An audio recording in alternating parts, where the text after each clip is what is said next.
everybody, and welcome to this evening's board meeting.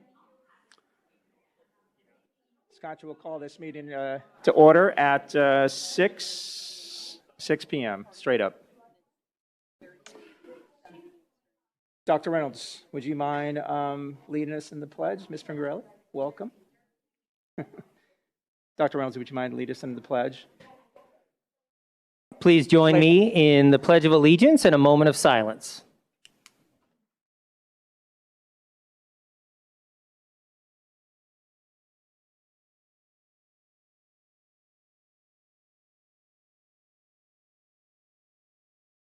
I pledge allegiance to the flag of the United States, to the republic for which it stands, one nation, under God, indivisible, with liberty.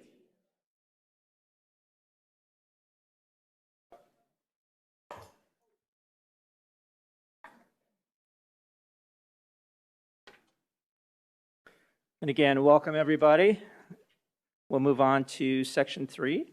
Address agenda, recommend changes, and consider approval of consent agenda.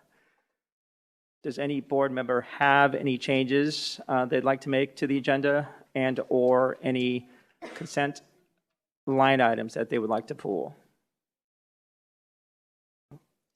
We do have a public comment on one of our consent agenda line items, Ms. Contra. That is on line item 6.10.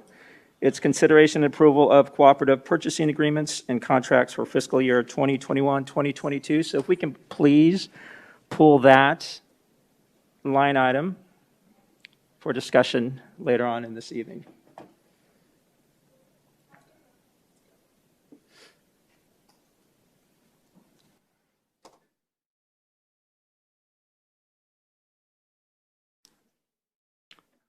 All right, with that said, I do need a motion to approve the agenda in addition to the consent agenda minus 6.10.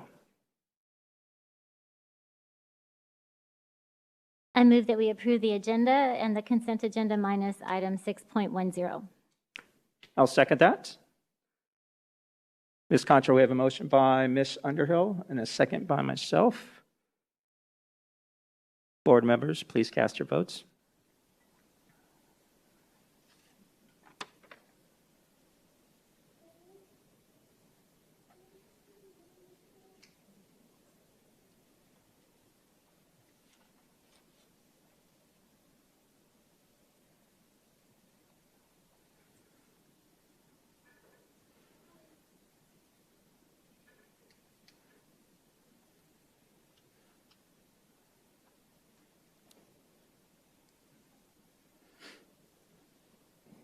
Do we need a voice vote? It's just taking me a moment. Okay, you got it. Sorry.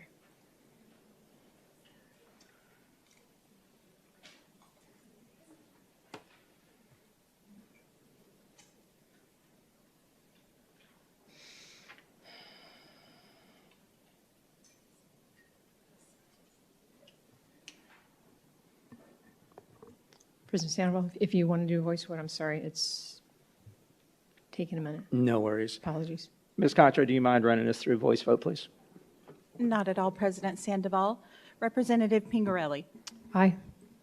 President Sandoval. Aye. Mrs. Underhill. Aye. Dr. Sorensen. Aye. Mrs. Hill. Aye.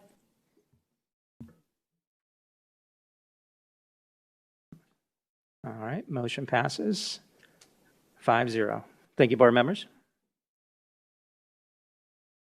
Okay, moving on to section 4, recognitions. 4.1, recognitions. Ms. Airy? Good evening, President Sandoval, members of the board, and Dr. Reynolds, who I should mention is celebrating a birthday today. So happy birthday, Dr. Reynolds. We do have a wonderful recognition for you this evening. As you all know, community partnerships are crucial to the work that we do in the Peoria Unified School District. They help to support our students in so many ways.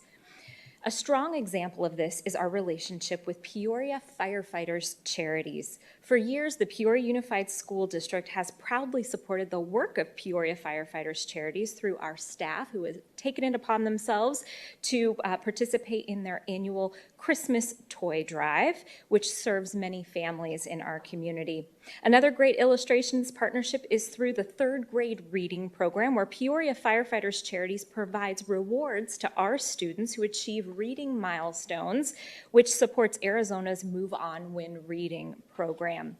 Well, this year, Peoria Firefighters Charities wanted to find more ways to reach out to the community and make an even greater impact. Stephen Gunn, who is on the board for Peoria Firefighters Charity and also a captain with Peoria Firefighters, worked closely with Reese Stevens, who's our district's McKinney-Vento coordinator, to promote a backpack drive at the Peoria Community Center for those who were in need. Through the support of some very hard National Junior Honor Society students and through a donation by Peoria Firefighters Charities, enough backpacks and supplies were collected to support close to 700 students. Going forward, they have a lofty goal of putting together 1,000 backpacks to give back to students in need. And so we are just so very grateful for all of their efforts. I think I can speak for all of us when I say we really appreciate the work that they put into serving our community. Well, we are very fortunate to have Captain Gunn here with us this evening so that we can recognize them for that contribution. And I might also mention he is joined tonight by one of our very own Peoria Unified family members, Renee Gunn, who is a teacher in our district. So without further ado, I would like to invite the Gunns up to the podium for any recognition. And you may see they are joined by the adorable Bella and Blake, who have also come with them this evening. So if we can give them a round of applause for their support.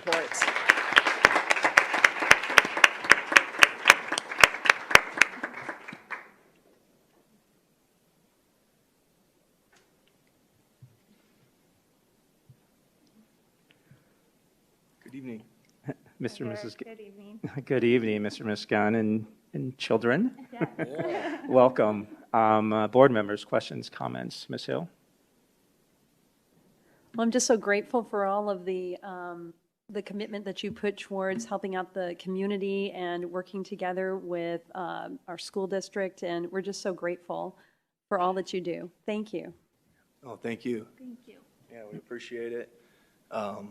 This was a total group effort, though. Like Mrs. Aries was saying, there's a lot of people involved from our end on our Peoria Firefighters Charities. Maurice Stevens with the school district.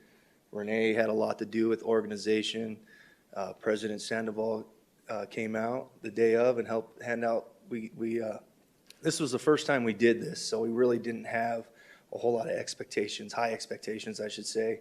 And it's something we've always wanted to do. And of course, teaming up with the school district was something that we wanted to do as well. So we were surprised with how much success that we had, and we just look towards the future and continuing to build it and make it better next year and the years to come. So thank you. Agreed. Thank you for that. Dr. Sorensen? No, thank you. And girls, I hope you got 2 bundt cakes each because you're worth it. Yeah, thank you, Dr. Sorensen. Ms. Underhill? Yeah, just echo that, thanks. That's really amazing that you did that, and look forward to seeing it happen again in the future. And appreciate your time, both of your time, and just serving our community, and what an awesome example you are for your kids. So thanks again, and if it happens again, I'd love to help. So look forward to it. Thank you. Thank you. Yeah, thank you, Ms. Underhill. Representative Pingarelli? I will echo Mrs. Underhill's response. If I could help next year, please let me know also. You really changed the lives of, in your way, for a ton of kids. So thank you very much, and look forward to next year. Thank you. Yeah, thank you, Representative Pingarelli. Yeah, I know you didn't do this, for the recognition, right? But I felt it was important to really highlight the multiple acts of human kindness that take place across our community, and how we partner as a district with our, first responders. In this case, certainly the firefighters charities in the city of Peoria. It's truly a collective. that we all chip in to ensure that our students are successful, and really honor the mantra of every student every day. So I really appreciate your leadership and how you continue to lead with others in mind. And from a first responder perspective, continue to put yourself out there and sacrifice yourself for the greater good and the benefit of others. Thank you for that. And Ms. Gunn, thank you for everything that you do every day, for our children in the classroom. It's appreciated and needed, and it's invaluable, the impact that you have on the many lives that continue to come through your classroom. So thank you both very much. And I will echo the assistance going into the subsequent years, however we can grow this and help more kids. Let's do that. Absolutely, yeah.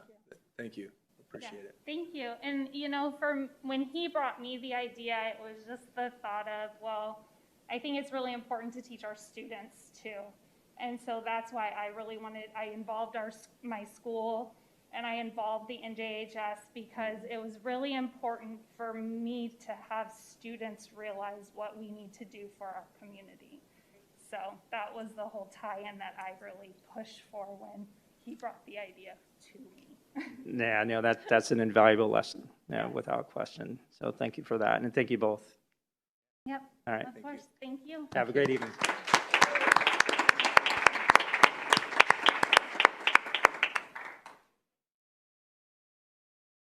Thank you, Ms. Airy. All right, moving on to board comments. Ms. Hill. None at this time, thank you. Dr. Sorensen. No, sir. All right. Ms. Underhill. I just want to quickly put a shout out to all of our athletic directors and coaches and parents and students and fans for all the amazing work that they're doing with our athletic programs. Had a really fun and exciting game between Sunrise and Liberty last week with triple overtime, so that was pretty amazing.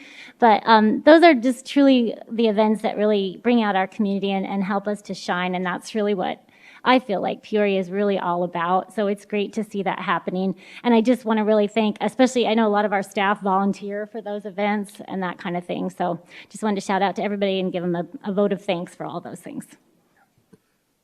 Thank you, Ms. Underhill. Representative Pingarelli? No, good. Okay.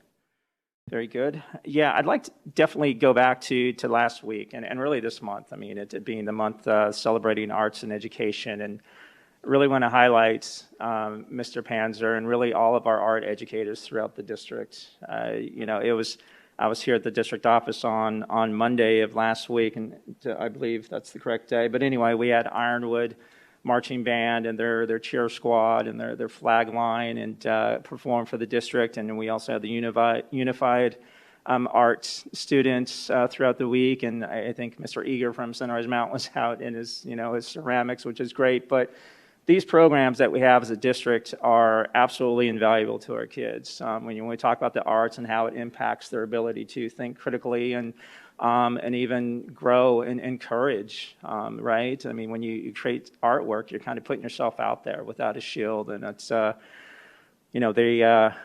put themselves in vulnerable situations, and I think it just develops their confidence, as they move through the walls of Peoria and then on to life. So.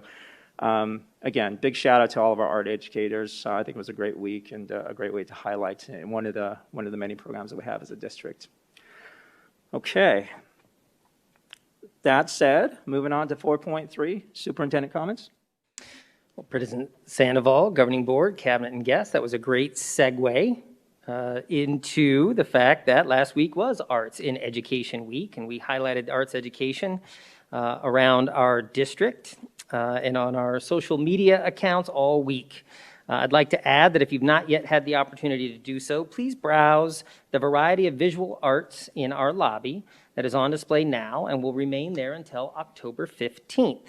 The art you will see is from our faculty artwork exhibit and includes art not only from our arts teachers, but there are pieces from some of our very talented maintenance employees, as well as one from our IMT department and a few pieces from employees at our district office. So please enjoy that, take advantage while that's up there, and thanks to everyone who contributed to not only last week, but our arts programs every single day. Tuesday was National IT Professionals Day, and I'd like to thank our incredibly hardworking Information Management and Technology Department. We all know and appreciate Mr. Gay, who is out and about this evening. But we also want to recognize names like Mike Tregaboff, Jill Thomas, and our newest member, Andrew Mendeville. There he pops in. You heard his name. Andrew Mendeville, these individuals, as well as their teams of employees, have truly stepped up to the plate this year and last year during this pandemic, and we're so thankful for the work that you do to support our students and our staff. So thank you very much. If you missed this on Facebook, we shared that Sunrise Mountain High School graduate Seth Martinez made his major league debut earlier this week with the Houston Astros. It's always exciting when we hear about our students who go on to do great things and that we are able to celebrate them, and we're certainly proud of Seth for his achievement. We are especially thankful for our parents who came out to join us at our Parent Engagement Forum last week at Centennial High School. We shared a high-level overview of our district's strategic plan and received feedback from families on the work that we plan to do over the next 3 to 5 years. If you missed that event, we hope you plan to join us on Monday, September 27th for a lunchtime virtual event similar to the one at Centennial from 11:30 to 12:30. Details about the virtual forum are on our website at peoriaunified.org/virtual forum. And just one last thank you to everyone for your wonderful birthday well wishes. I really appreciate it. Thank you so much. Absolutely. Thank you, Dr. Reynolds.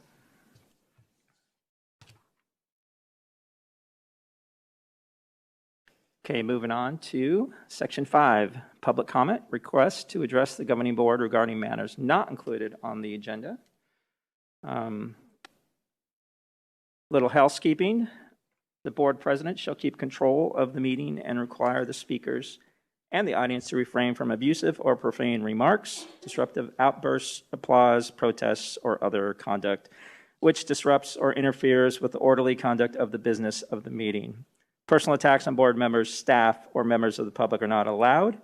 It is inappropriate to utilize a public hearing, the public comment segment, or any other agenda items for the purpose of making political speeches.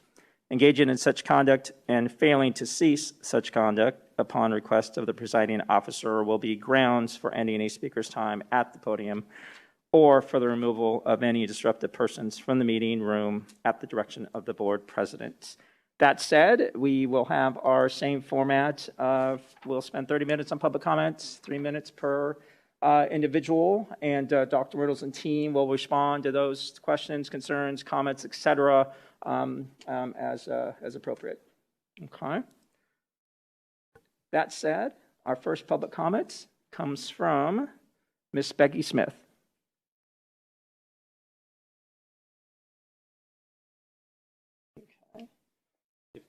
Christina's. All right. Ms. Rogers, welcome.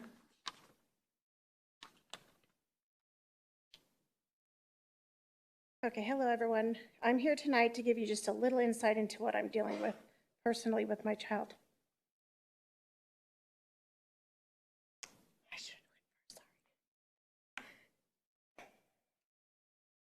I'm sorry, I can't right now.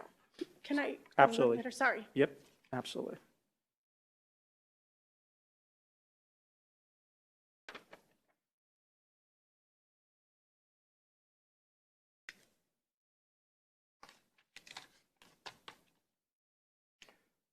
Okay, next public comment comes from Ms. Marcy Robb.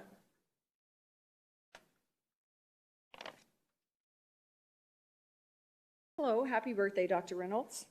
I just wanted to clarify something because I've heard a lot of comments about social workers and what social workers are being paid with. And I wanted to be very clear that I've looked into this, and our social workers that we have at school, which are invaluable to many of our students, not only our students, we actually have a teacher right now who's going through some stuff. She's invaluable to a teacher, along with some of our special needs kids. And they are paid from 2 different grants. They're not paid out of our school monies. The U.S. Department of Education, and it's a federal grant, and also the Safe Schools grant from ADE. So if there's any people out there that are believe that we are spending a bunch of money on social workers, They need to do some research on that, and I just want to be clear and make sure that people knew where that money was coming from. So they're invaluable to our school. Thank you so much. Thank you, Ms. Robb. Next public comment comes from Mr. Anthony Frazzini. Thank you guys for having me. I'm actually here today. It's my first presentation at the school board. I'm here to regard about the 10-day quarantine my kids keep receiving. I'm not very happy about it. How a person who is absolutely healthy can be at the same amount of time being quarantined as the person who is not. Same thing as my kid. I took her to school today. Today was day 8 for her quarantine. She was allowed to return to school with a negative test. And the way I read your rules, I conducted my test visually. That's your first test in a COVID sighting, is to conduct your test visually, monitor your kid, and check their temperature. I did all those according to the 8 days, and I was still denied to bring my kid to school today.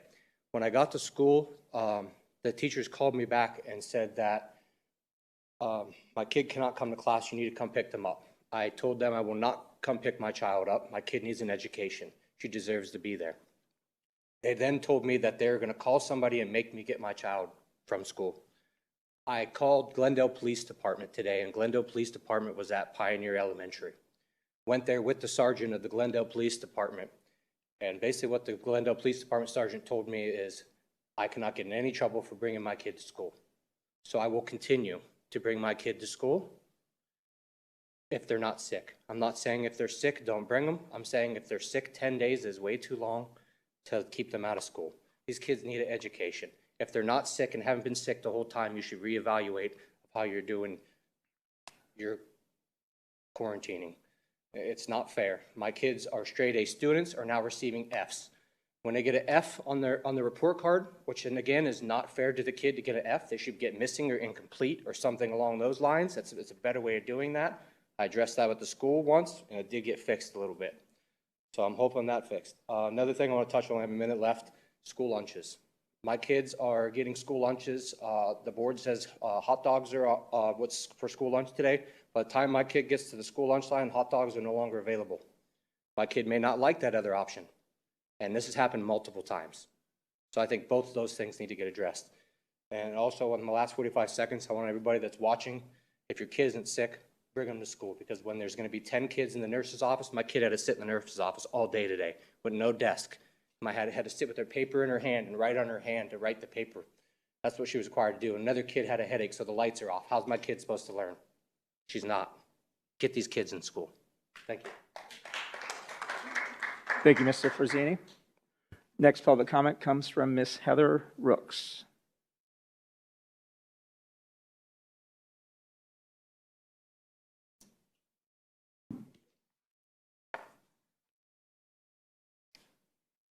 Hello, board members, superintendent, and guests. I have a few things I will be discussing.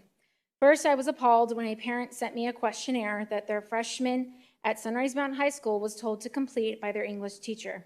When I alerted the board and Dr. Reynolds, the teacher had stated to her class that she was now in trouble with the district, and that if anyone in her class had a problem with that, what she hands out, she asked them to come and talk to them. So that's basically verbally abusing and bullying her students now. Some of these questions were, do you believe in God? Do you pray? How do your mother and father get along? Do you think family is important? Do you have a boyfriend, girlfriend? Have you ever discriminated against anyone, and why? Would you consider your family to be financially upper class, upper middle, lower middle, or lower class? Do you have a job? Were you happy with the outcome of the 2020 presidential election? How politically active are you locally or nationally? These questions are a violation of state statute ARS 15-117, which clearly states each school district shall obtain written consent from a parent before administering any survey with personal information like political affiliations, opinions, or beliefs, the quality of home interpersonal relationships, religious practices, and more. So an idea that might go forward with the district is to have professional development days to go over this state statute so this doesn't keep happening. Now, a few things that happened at my kid's school that need to be addressed. A parent had reached out to me and was upset because their second grader came home and stated that a man came into the class with the principal and was talking to the kids about the RISE PBIS program. He had stated if the kids had questions, they could go out into the hallway to ask him. The parent had no communication from anyone at the school that some man would be coming into the class. So where again is the parent communication and permission? Apparently this person is Dr. Charles Wazell, who created the PBIS program at Vistancia Elementary. We need more from the district with parent communication and permission forms. Now on to my last thing. A parent was upset because their second grader brought home a book from their teacher's class library that they can choose from for nightly reading. In this book is short stories on inappropriate materials not suited for young classes. Some of these stories in here are on gun violence, young girls becoming pregnant, transgenders, and more. I will read one little section from it, and this is again for second graders. He never felt quite comfortable, never felt quite right. After seeing different psychologists, Robert started to realize that this was because he had been born in the wrong body. Though he had physical features of a male, he knew inside he was a female and wanted a body to match. So he began the long and difficult process of changing his body from a male body to a female one. That is unacceptable to have in a second grade classroom, and it needs to be addressed.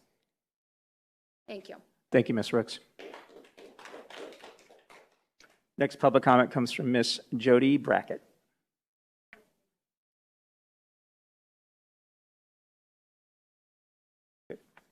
Thank you, Ms. Brackett. Ms. Rogers, how are you doing? I'll try. Okay. No, you're good.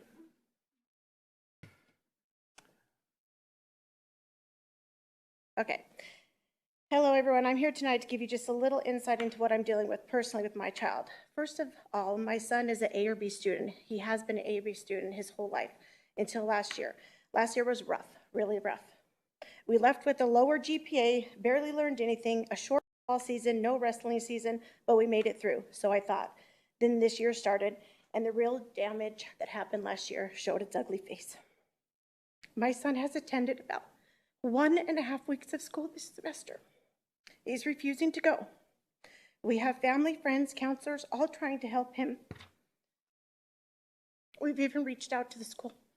And the school has told me because he is over 15.5, they're unable to help. So if you think the school can help, they can't after he's 15.5. We have talked with counselors, and we have found out through all of this that his teachers have told him multiple times that the school work that he's doing, when he misses, he doesn't need to make up. So in my son's head, with the issues that he has equated it to that it doesn't matter. We're not going to use it, so why do it? So he doesn't. Another thing for my son as well, he knows no matter how hard that he works in football and wrestling, he will not be playing. He will not finish the football season nor start a wrestling season because he has bronchitis. And bronchitis for him comes every year, and every year he has it, and every year he has a cough.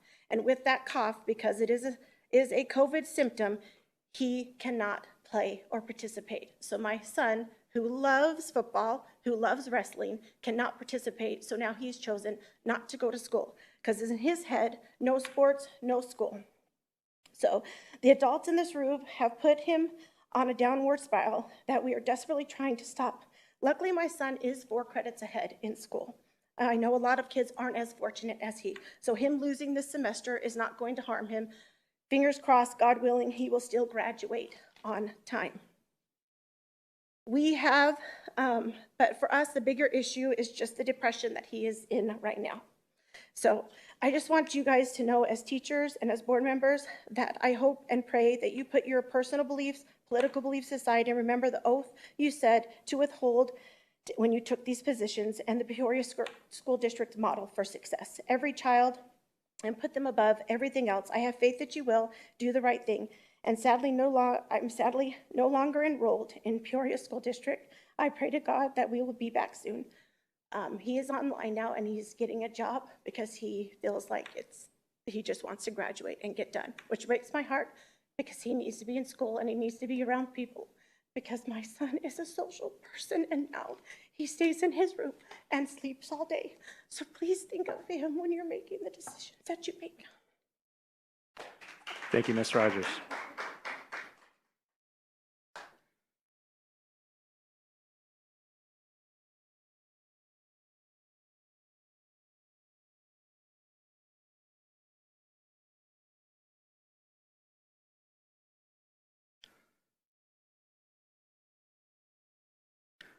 All right, moving on to items removed from the consent agenda. Ms. Contra, I believe this item will be 7.1.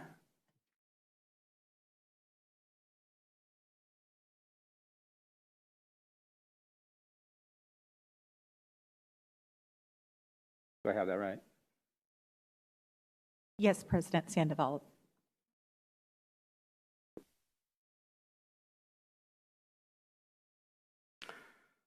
Okay, 7.1, consideration and approval of cooperative purchasing agreements and contracts for fiscal year 2021, 2022. Do you know that we have public comment tied to this line item? And that public comment comes from Ms. Heather Rooks.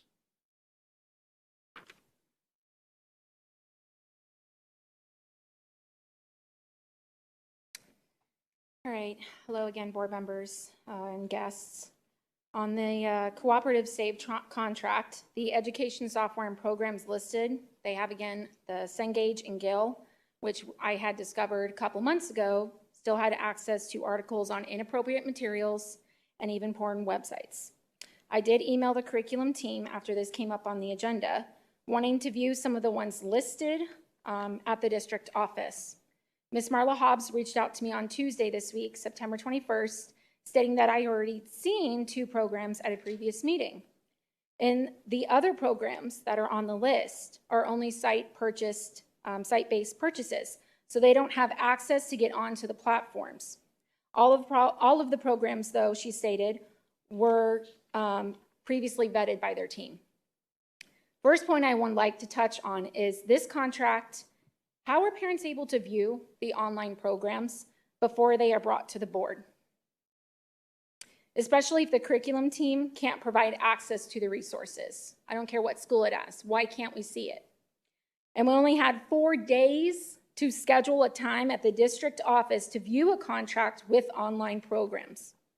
Why not support a strategic plan for the parents and the community that gives more time and access to view the online programs before the board approves? If the board supports parents and communication and transparency, then this would be a better plan to pause the SAVE contract and allow more time and access for parents to view at the district office. I am asking the board to consider allowing more accessible time for parents to view the online programs. They continuously change. We have to have something. If you're just going to keep purchasing all these online platforms with no backup, that nothing is going to sneak in, what's the point? How are we supposed to do that? How are we supposed to do that in 4 days? I have to still point out that when you have a business, why would you want to associate your business with a company that has access to porn? I don't care, again, how many firewalls there was on Gale. I had a way to access inappropriate materials and a link to get to a porn website. Even if you're not purchasing that part of Gale, you still are associating yourself with that company. So, thank you. Thank you, Ms. Rooks. Dr. Reynolds' team, any comment on this line item?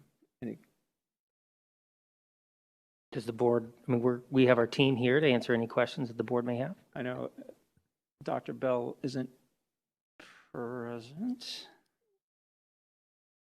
but Ms. Hobbs is. Ms. Hobbs, if you want to give maybe a summary of this line item, I think it would be helpful. Certainly. President Sandoval, members of the governing board, the GALE program is something that we've had in our district for quite many years. In fact, when I was in high school, it was there, and I won't tell you how long that's been. But we did take off and remove the access to opposing viewpoints so that students are not able to access things that may be a little bit edgy. With our firewall system here in our district, you cannot access anything inappropriate. John Gay and his team went through it and tried to see if there was a way, and there was no way to get through to anything inappropriate. Sure. Thank you for that, Ms. Hobbs. Board members, questions, comments? Ms. Hill? You know, is it possible that we are given more time to look over the curriculum? You know, because I have the same question too. I mean, we really only have, when it gets on the agenda, we only have a few days really to analyze the material. I mean, I would love to have, you know, just more time, even an extra week, you know, notice of the curriculum that is going to be voted on or consented to, just so I'm sure that I know exactly, you know, what it is and what I'm approving. Certainly. And in fact, Mrs. Hill, we have had a number of parents that have come in and taken advantage of the opportunity to come in and look at not only the print materials, but our team's been able to show the district purchased digital resources. So we certainly are obliged to do that as well for anybody.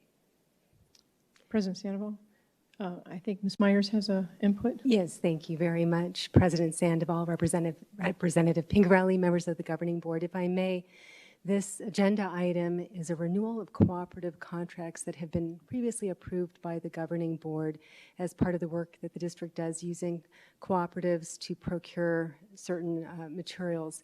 You might recall that in April, we did provide a comprehensive presentation on cooperative contracts, as well as over the last couple of board meetings, we've brought back our annual requirement of the list of cooperatives that the district participates in, as well as the various functional types of agreements that require renewal each year. You will note that the list this year is not all of the awarded vendors on the particular cooperative, but rather vendors that the district uses. So this is not new curriculum. These are not new vendors, but rather it's a procurement requirement that annually we ask the governing board to continue allowing the district to use those contracts and awarded vendors. And in this case, we have reviewed the awarded vendors for appropriateness and recommendation. Thank you. Thank you for that, Ms. Myers. Thank you, Representative Pingerelli. Ms. Hill, any further comments, questions? No, like I said, the only thing I would request too is even with working with certain vendors or curriculum as such, if we could have, you know, like I say, more time, even if we got an extra week to review the certain vendors or the curriculum therein, then it would just give everyone, including, you know, parents, more time just to, if they had the interest, you know, to look into it, to feel like they could trust the company, the vendor, and the curriculum a little bit more, then I think that would give a little bit more of a trust and transparency between schools and curriculum and parents. If we can do that, that would be very helpful. Thank you. Thank you, Ms. Hill. Dr. Sorensen? So remind me, these co-ops are more of a fiscally sound decision, right? This is just we purchase these things at a better price than if we were to go out individually to each one of these. Am I accurate in saying that?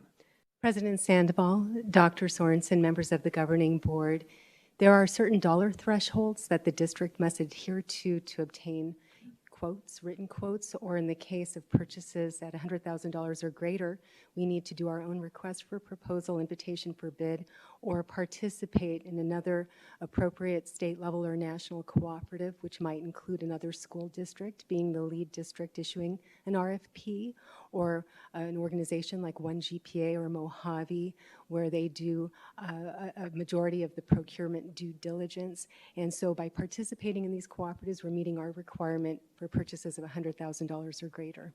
And it can indeed result in better pricing, more competition among vendors, and economy of scales with the purchase.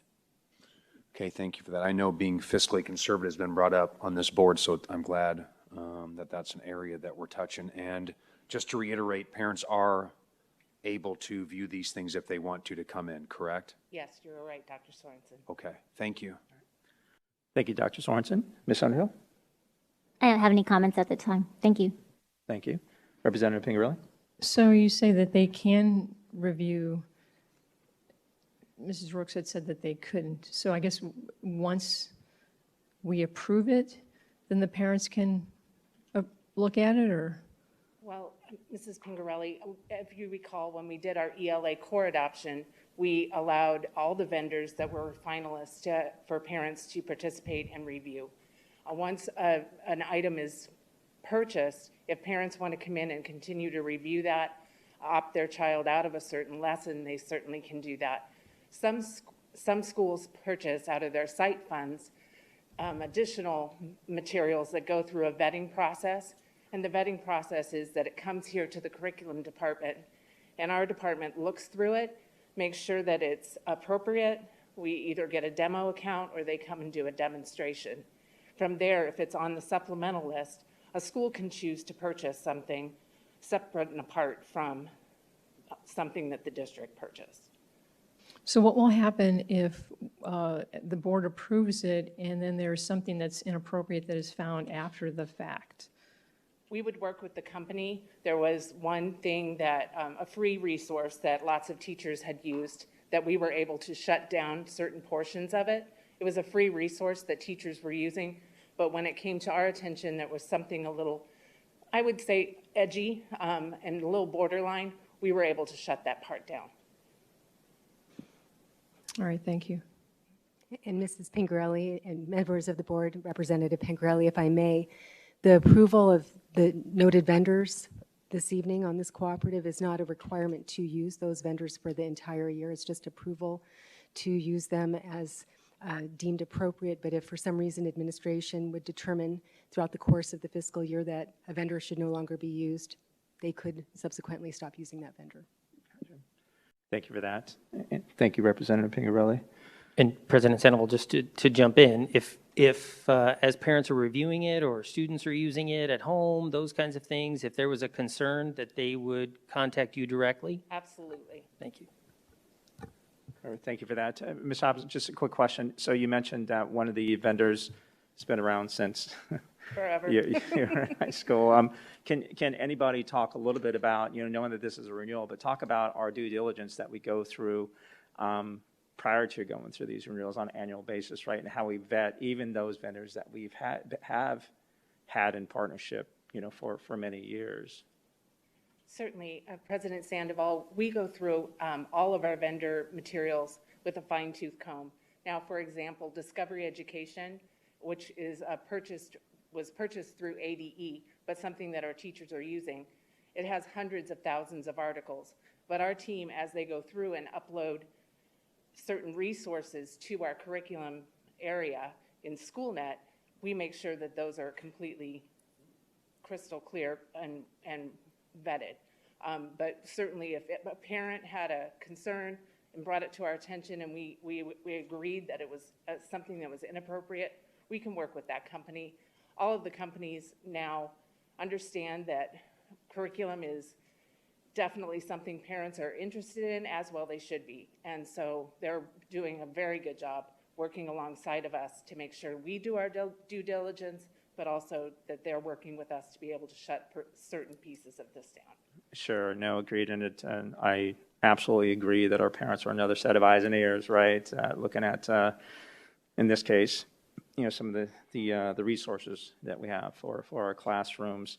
And knowing that, it sounds like they're, based on public comment from Ms. Rooks, there was she was able to find what is deemed as inappropriate. So if we could work with her to try to recreate that and figure out where, it may exist, I think that would certainly be appreciated. Actually, President Sandoval, we did work with Mrs. Rooks when she brought it to our attention, and John Gay and his team, as well as our team, went through to figure out how she was able to access that.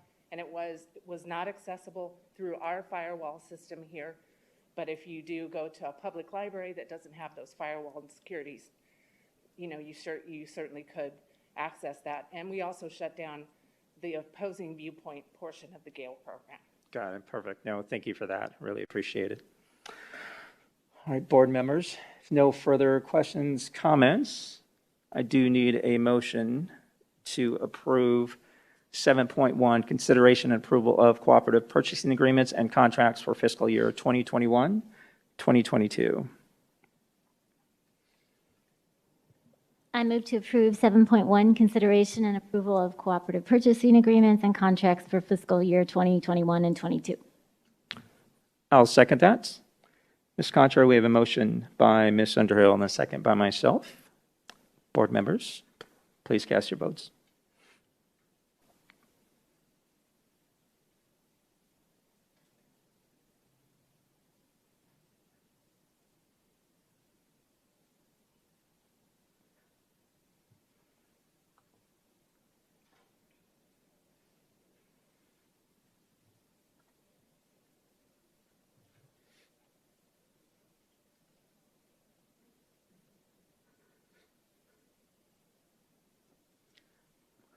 Motion passes 5-0. Thank you, board members.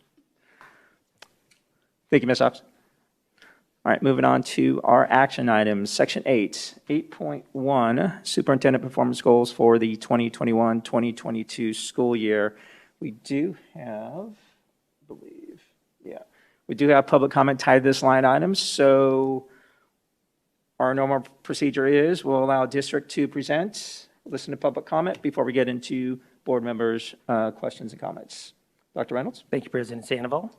I'd like to first begin this evening by saying thank you to our governing board for all the feedback you provided at the study session where we were able to discuss this and the guidance that you gave me around the goals. I really appreciate the process that we follow and your willingness to partner with me as I set some goals for not only myself, but the school district at large. So thank you for that. I began the year with a challenge to all of our teachers, staff, and administrators to keep three things at the center of our focus for this school year. The first was to enter the school year with a mindset that we're going to provide as many opportunities for our students and families as we can safely do in an effort to regain as much normalcy in the middle of a pandemic as possible. I also asked everyone to really work to remain flexible and patient with ourselves, with each other, because we are still in the middle of a pandemic, and we're dealing with the stress and the anxiety around that and everything that comes with trying to operate classrooms and schools in the middle of that. It is more important now than ever that we continue to show each other and ourselves grace, kindness, and empathy. And finally, we talked about this is an opportunity to regain our focus on student achievement and really working to recover some of those lost learning opportunities that our students and teachers experienced over last year and even into the year prior. The goals that I bring to you this evening for approval reflect these three areas and are intended to guide our thinking and our decision-making for the remainder of this year.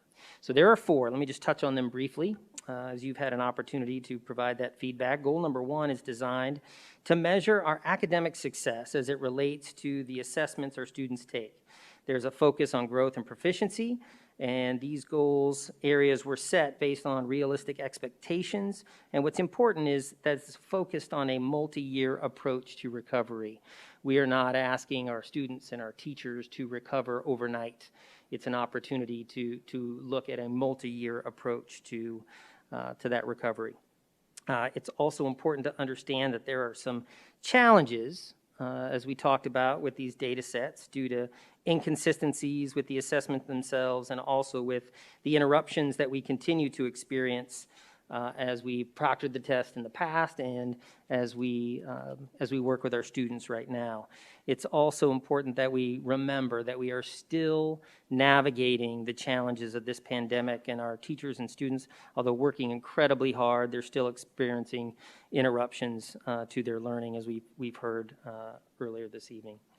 However, we are going to move forward. We need to focus on this area, and we're going to provide the resources that our teachers and students need to be successful. We're going to control what we can control, and we're going to build that confidence that our hard work will pay off, and our students will see that growth and improvement in their proficiency. If you look at goal number two, while at the same time we're focused on student achievement, we also need to continue to focus on how we care for our students, our staff, and our parents.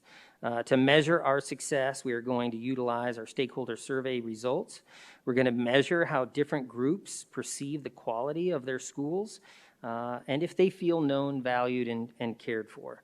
As experts in pre-K education, we know that in order for us to achieve at the highest levels, we need to first ensure that everyone in our school district feels safe and valued. These are, if you take a look at goal number 3, that is our goal that we're working to improve our student enrollment. We've talked a great deal about the fact that over last year and the year prior, our enrollment dipped. And so we are going to work with our community and our families to make sure that they understand that we are the district of choice and that we are going to build confidence in our community to welcome them back and make sure that we're providing a rigorous and engaging learning opportunity and safe learning opportunity for our students and our parents as well. And lastly, as we look at the 4th goal, you can see that, and I've lost my sheet of paper here, I apologize. They actually should be up. Thank you very much. Lastly, as we look at completing our development and our approval and our movement forward with our strategic plan, this is an incredibly big job that we have talked about a great deal about. Mr. Gay is been working very hard. We've provided lots of opportunities for in many forums, many avenues to gather feedback, and we're excited to be able to. I'm excited to be able to bring that strategic plan to our governing board in October, and then the key is to implement that plan as we move into the spring.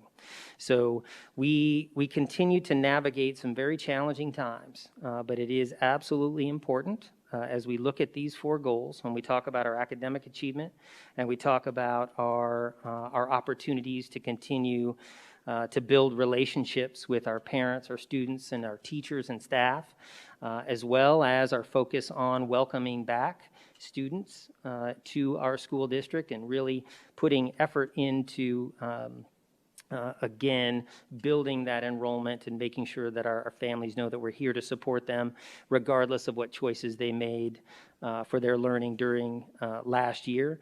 And then lastly, and probably most importantly when it comes to looking at our district as a whole, is that we focus on that strategic plan. We focus on making sure that we bring that. We've got it developed in a robust way. I have every confidence in Mr. Gay and his team and all the work that he's been doing. And we'll bring that forward and we'll be ready to implement some of those strategies. We'll be ready to begin some of those projects as soon as this spring. So with that, I recommend your approval of these goals and excited to work with these goals and start communicating them and working with site leadership as well, whether it's administrators, teachers, parents, as we work to accomplish them.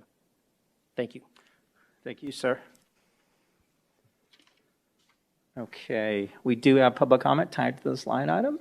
We will listen to public comment and then get into board comments and questions. This public comment comes from Ms. Heather Rooks.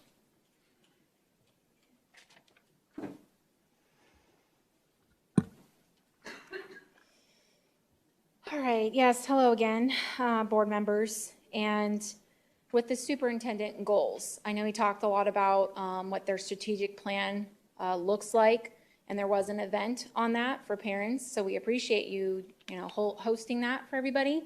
But a lot of parents that I talked to didn't see a lot of, where's our tutors? Where's our reading interventionists? Where's our writing interventionists? We've got bus drivers. They're not getting enough pay. And now bus routes are being canceled. They've lost their dispatch, apparently. So those things, I think we need to have more of a plan laid out for those things. I would like to see tutors to the schools. So if there's something to look for that. And then the AZ merits, I had requested a record and read a teacher's email, and it was really sad to read. In the email, It said, don't even get me started on how PUSD still calls this test by the wrong name. It is not AZ Merit any longer, it is AZM2. Having said that, learning loss is a given. How much doesn't matter?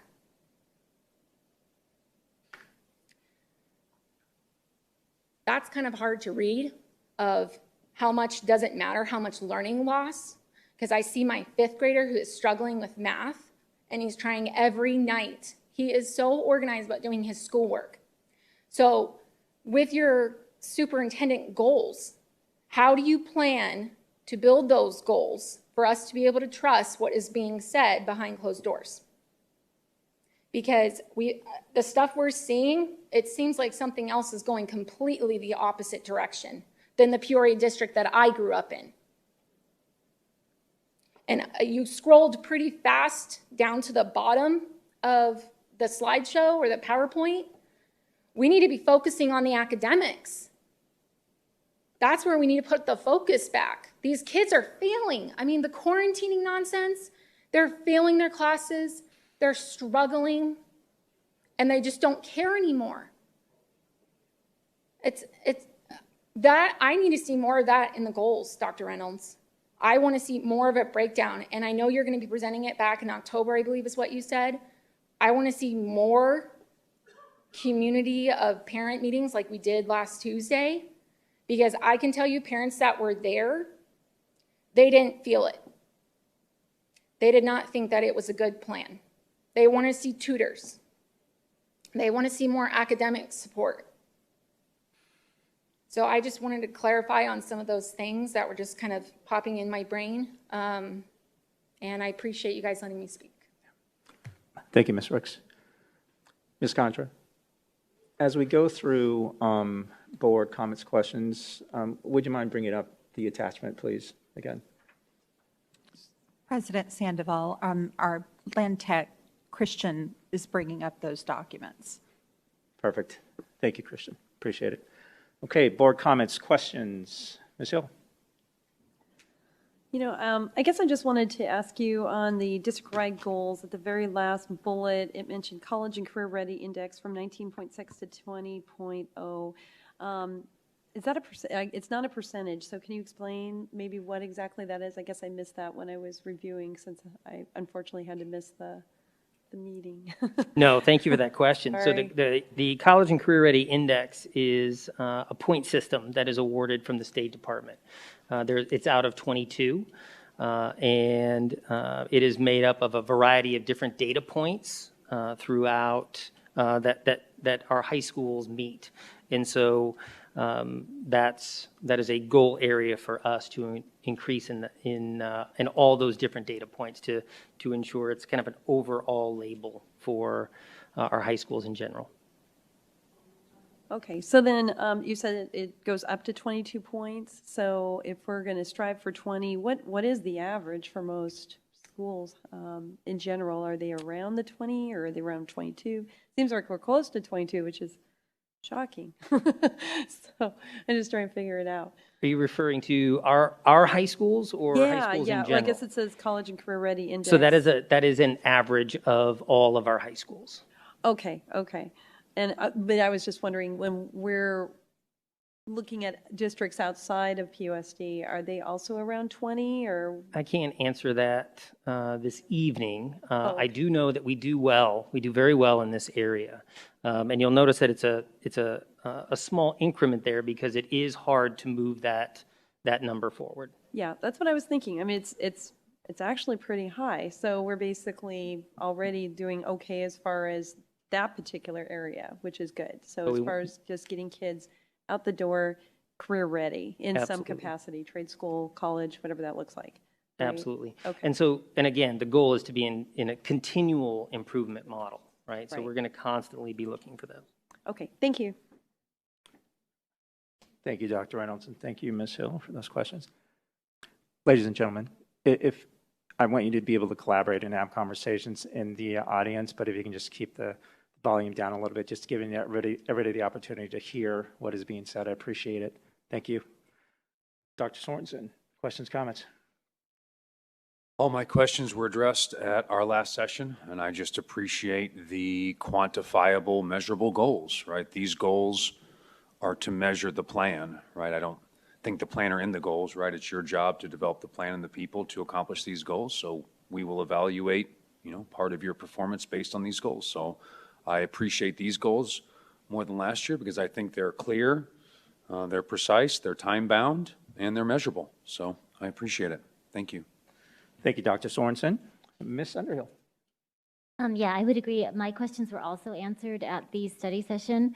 I do appreciate the work that went into really identifying, we absolutely need to do these things in that area of academic performance, but I appreciate the work that went into this because I really believe that these are realistic and incremental goals, and that's appreciated, especially during this time where we're still trying to get our feet back from the whole pandemic. So really appreciate the work that went into these, and that's all I have to say. Thanks. Thank you, Ms. Underhill. Representative Pingerelli. Well, yeah, I do. I think we had a lot of questions answered last week when we met on this. I've been through here for quite a few superintendents, and this one is, I think, a little bit more measurable than in the past, so I appreciate that.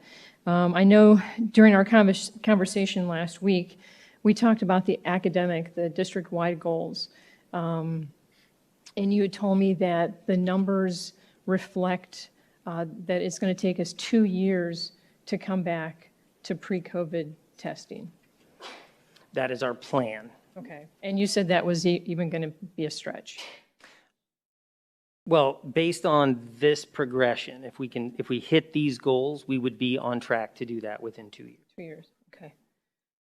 So that was actually shocking to see how far we've come down.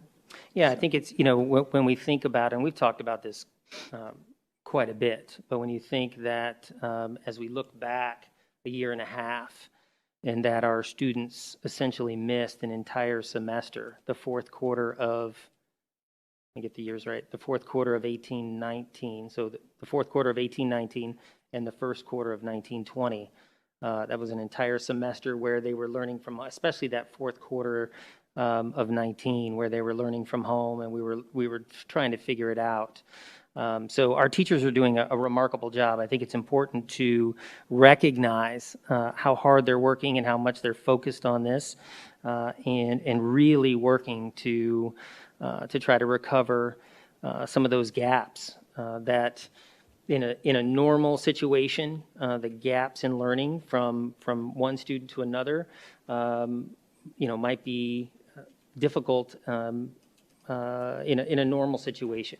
But now we're working through some pretty wide gaps, and our teachers are working really hard to be creative and really working hard to utilize their resources and finding ways to engage the students to make sure that we can shrink that gap until we can get all the way back to where we were. Okay, yeah, I know we've discussed this before, and with the previous superintendent, I know that the last quarter of 1920 was a difficult one, and I think that we kind of set precedents, and I think it was across the state where students, if they could take the grade that they had before they went out, and I think that was a really bad. I think it's just snowballed from there, and I think students, not all, but when you think that you could have just had the grade that you had before and you didn't have to put any work into it, and I've seen a lot of really good students that said, "Why should I work?" So,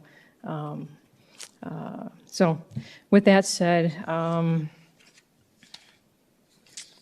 What else? So I know we talked about the weights, and so there's 4 areas. For me, and I've always been consistent. Academic performance is the key. So for me, the weights, I would not want to see a 25% across the board. I personally would like to see a 70% on academics and a 10% on every other goal. But I'll listen to what the board has to say. Thank you. Thank you, Representative Pingarelli. Dr. Reynolds, thank you for the presentation. And again, I know we had a pretty robust conversation a week ago on your goals. And again, I do appreciate, there's a saying that says if you can't measure it, it doesn't exist, right? So, having some measures out there and allowing us to understand where we're at, and I'll still stick with my ask of, I know you've been working on the tactics since the beginning of the year and how we're going to impact these numbers, right, and uplift our students and ensuring their success, right? And I think as we continue along, what we're going through, with the pandemic and then, really growing our students and bringing those students back up to levels where they were before, COVID hit. All that said, I know everybody's working hard on ensuring, student success, and I would like to understand, maybe knowing that this is for the rest of the year, so I can't say per quarter, but maybe it's every other month, right?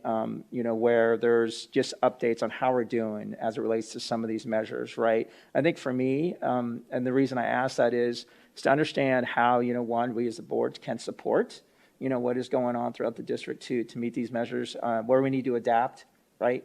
And pivot, if you will, to make different, bring on different, tactics that to overcome others, some that may not be working, right? I want to collaborate, right? Because these goals that you put together,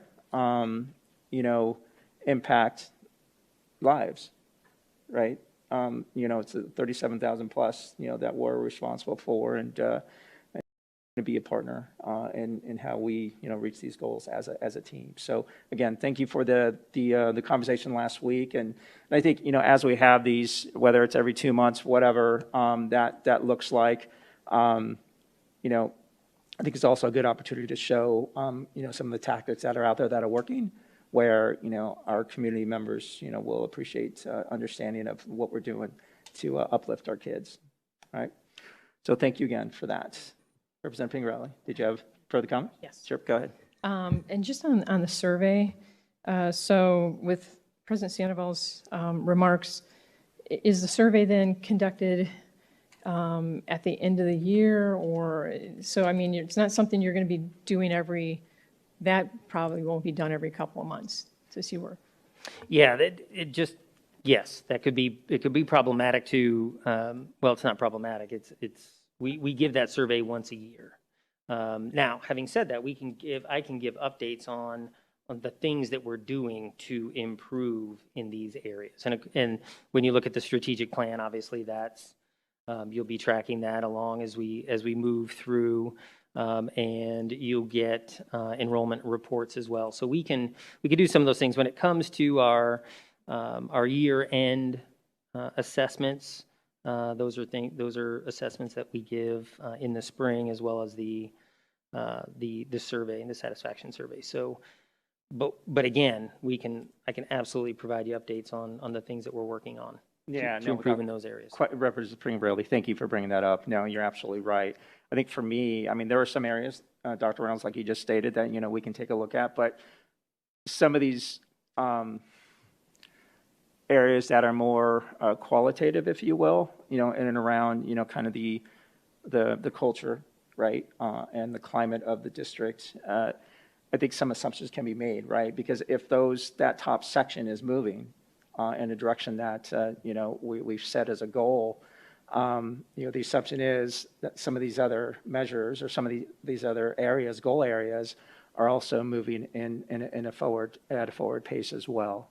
So, and Ms. Pingarelli brought up the survey. One of the things that we talked about in our last meeting is, even how we can take a look at these surveys and maybe even, not even reinvigorate, but take a look at the surveys to make sure that we are getting the responses that are valuable, right? From our community, from our students, et cetera, versus a yes/no response. Just really capturing feedback that we can leverage to make decisions as a district, relevant decisions, right?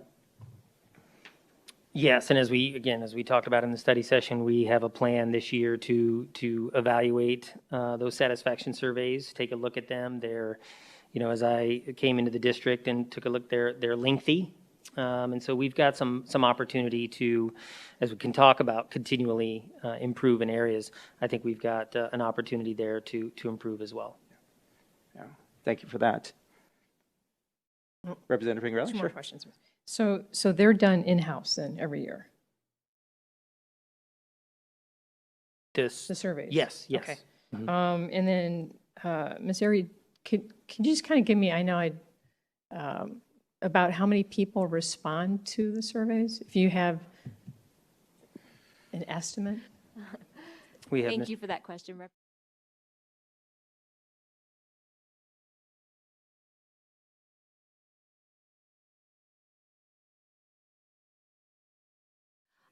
Representative Pingerelli. I'm looking to Mr. Masu.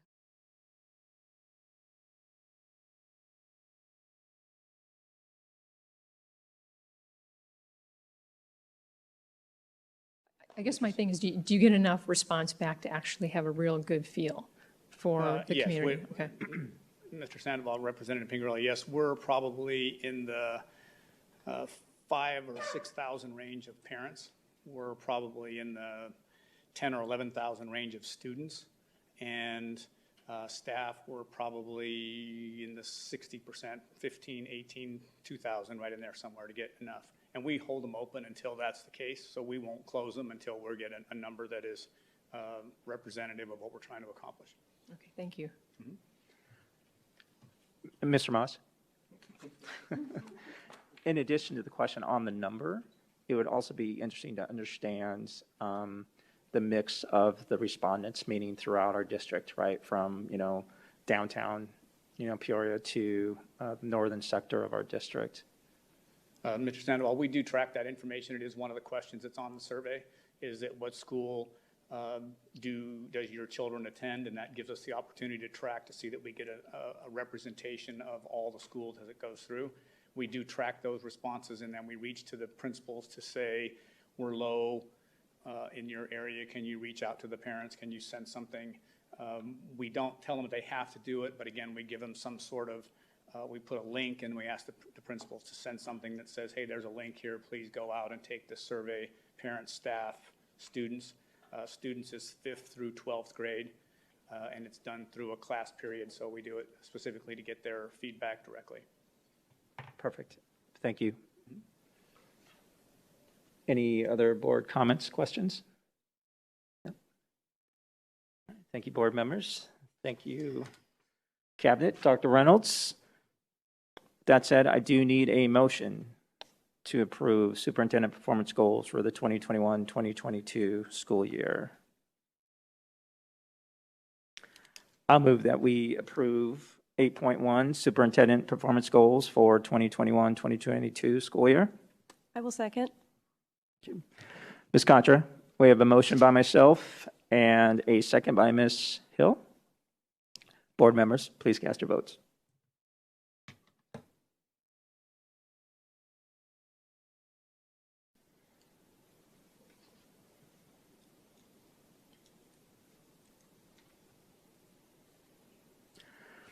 Motion passes 5-0. Thank you, board members. All right, moving on to 8.2, second read of policy section BDF. Dr. Reynolds. This is our second read. We recommend approval. Okay. Board members, questions, comments? Ms. Hill? Dr. Sorensen? No. Ms. Underhill?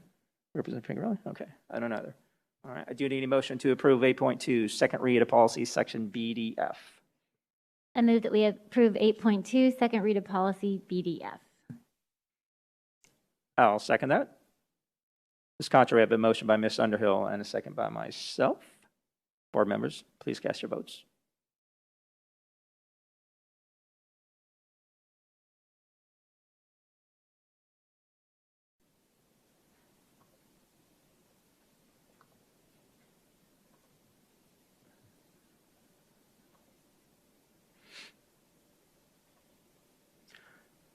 Motion passes 5-0.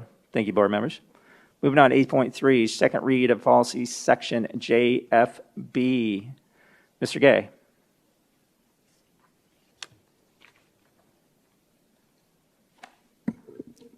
Thank you, President Sandoval, members of the board, Dr. Reynolds, and colleagues on the cabinet and guests. Appreciate the opportunity to stand and answer any of your questions. Just like the last one, this is a second read of policy JFB open enrollment, and we recommend approval. Thank you, sir. Board members, questions, comments? Ms. Hill? No questions. Thank you, Dr. Okay. Ms. Underhill? Representative Pingerelli? All right. Neither do I. I do need a motion to approve second read of policy section JFB. I move that we approve the second read of policy JFB. I'll second. Ms. Contra, we have a motion by Ms. Underhill and a second by Representative Pingerelli. Board members, please cast your votes.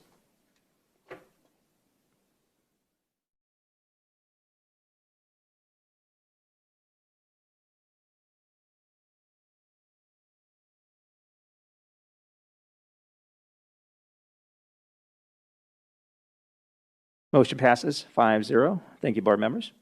All right, moving on to 8.4, enrollment capacity. Mr. Gay, Mr. Moss, welcome. Thank you. Mr. Sandoval, members of the governing board, this is really the beginning of the implementation of the open enrollment policy that was just passed. One of the requirements of that policy is that we determine by the last Friday in September what is the capacity of our schools in order to accept open enrollment. It does provide guidance to our schools in terms of who can accept open enrollments or what type of open enrollments we can accept.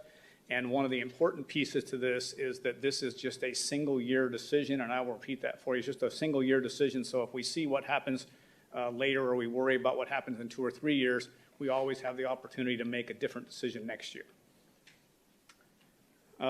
We use information, and I've provided for you a copy of some information we can pull up if we need to. But in February of 2020, we had a outside planning firm come in and do a facility usage model that basically estimated the capacity of our schools. We use that information to guide us in terms of what's happened there. We have not made significant changes to any of the capacities of the buildings, and so we're going to use some of those again. And again, every year in March of 2021 was the last time we received information from Applied Economics, who's our demographic people that kind of tell us what they project our enrollment to be for the next 10 years or so. And we do that yearly, and we'll get a new one here probably in the next few months. The document that I provided for you, and this is just a sample, this has just the top 7 or 8 schools on it, but just to give you an example of what information we provide for you, this is the left-hand side of that document is really the enrollment projections. You see our actual enrollment from last year. You can see the current enrollment that we have today, or actually it was last Wednesday or so. And then we get the projections that come from Applied Economics to kind of tell us where we expect to go. And they take into consider lots of information concerning development, concerning aging out of populations, concerning the growth. And I'll use some examples. We have, for example, schools that have real big 8th grade classes. Sunset Heights, for example, has an 8th grade class of 155 kids, and they have a kindergarten class of around 85 or 90. So as time goes on, you're going to lose those big classes at the top, and you get smaller classes in below, and you're able then to balance your growth along with what happens with your populations. The capacity calculations are on the right. The maximum capacity number is essentially the full amount that Think Smart used, and they essentially said that every teaching station was filled with 32 students per class every day of every period of every day. Okay, that's the full capacity of what our schools will do. They do not recommend that we operate at that because that gives us then no opportunities for maintenance, for usage, for whatever it is.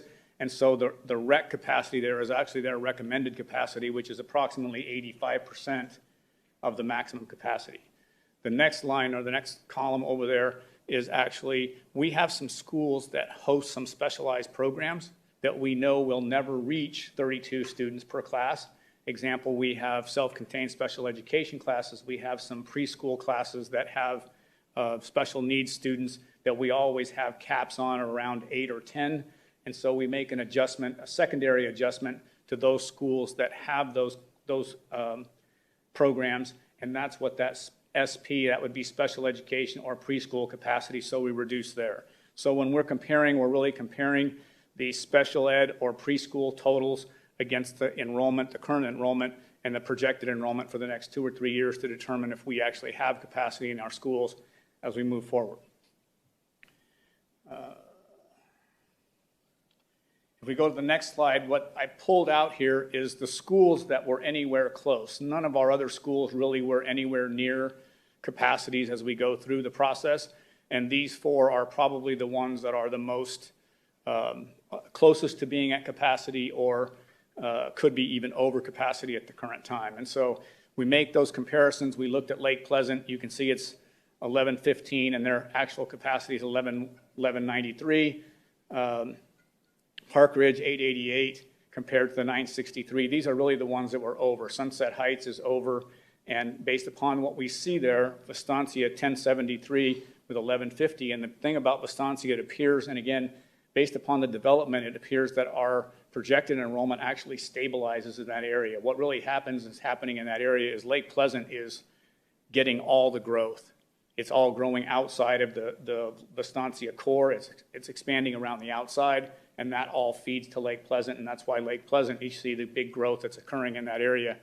But Estancia, because it's kind of contained and wrapped around by Lake Pleasant, doesn't get the growth that the other one's going to get to. In this case, and I just want to call out for you, that really means that Lake Pleasant and Sunset Heights really are the 2 that we feel are over capacity, and we'll talk some more about that in terms of what our recommendation. This is the high school information.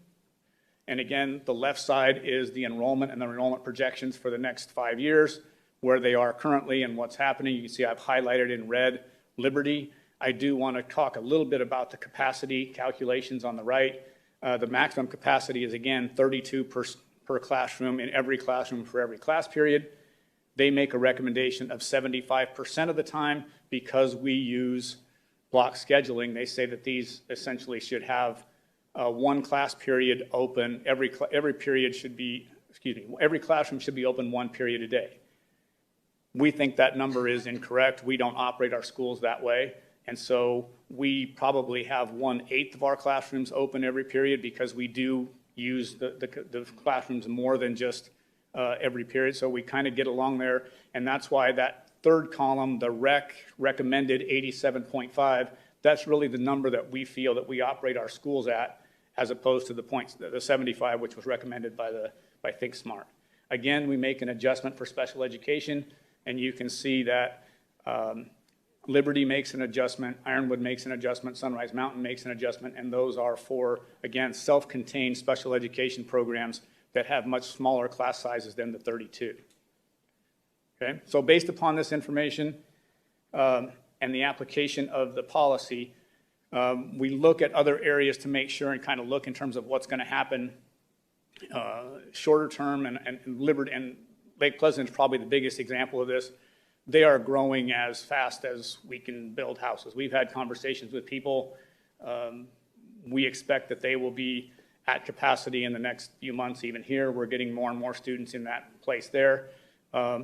We do require, and we've talked about this, that the policy just passed, so there are some requirements for open enrollment preference for students that have been there, and you've read through that policy, and we can reserve capacity for select groups of students, as we have in the past. Many, many years we've done that process.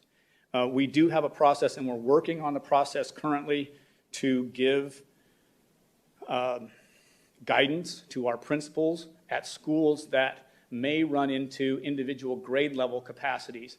And what I mean by that is, once we do staffing, we are then giving you this number of staff. We do not want to add more open enrollment students that requires us to add additional staff. And so once we get the staffing in place in terms of the number of students that are going to be enrolled in your grade level, we may begin to close individual grade levels at multiple schools as they become reaching that capacity of the number of teachers that we have assigned to that school for next year. And again, finally, the last piece is this decision only impacts 22 and 23. If we need to make another decision, we can come back, and we will come back next September again to talk about capacities and to make a different recommendation in terms of what schools may or may not be impacted. So from that, we do make a recommendation, and that's the governing board accept our stated capacities and determine that all schools and all grade levels have excess capacity except for Lake Pleasant, Sunset Heights, and Liberty High School. All of those are the ones that we showed were over our capacities before the process has begun. They are currently probably all over capacity or will be shortly in that process. As an impact to that, I want to call to your mind what it really happens, what it really means is that the other schools can accept multiple open enrollments. Lake Pleasant, Sunset Heights will really be able to admit only students that fall into these categories that are from the policy or from district practice.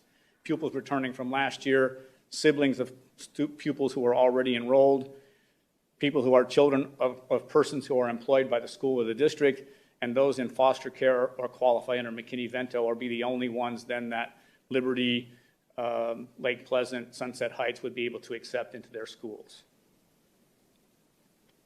And I stand for your questions, any comments that you may have. Yep. Thank you, Mr. Moss. Board members, questions, comments? Ms. Hill? No comment, thank you. Dr. Sorensen? Is there a possible on a Friday report to get an idea of, like specifically Liberty, how many of our teachers don't have a home classroom and how many are roaming around? Traveling teachers. Yeah, when we look at hiring, and everyone talks compensation, I always want to talk about quality of life, right? That's definitely a factor when we're hiring teachers. So if I could get some information on that, that would be useful. Thank you.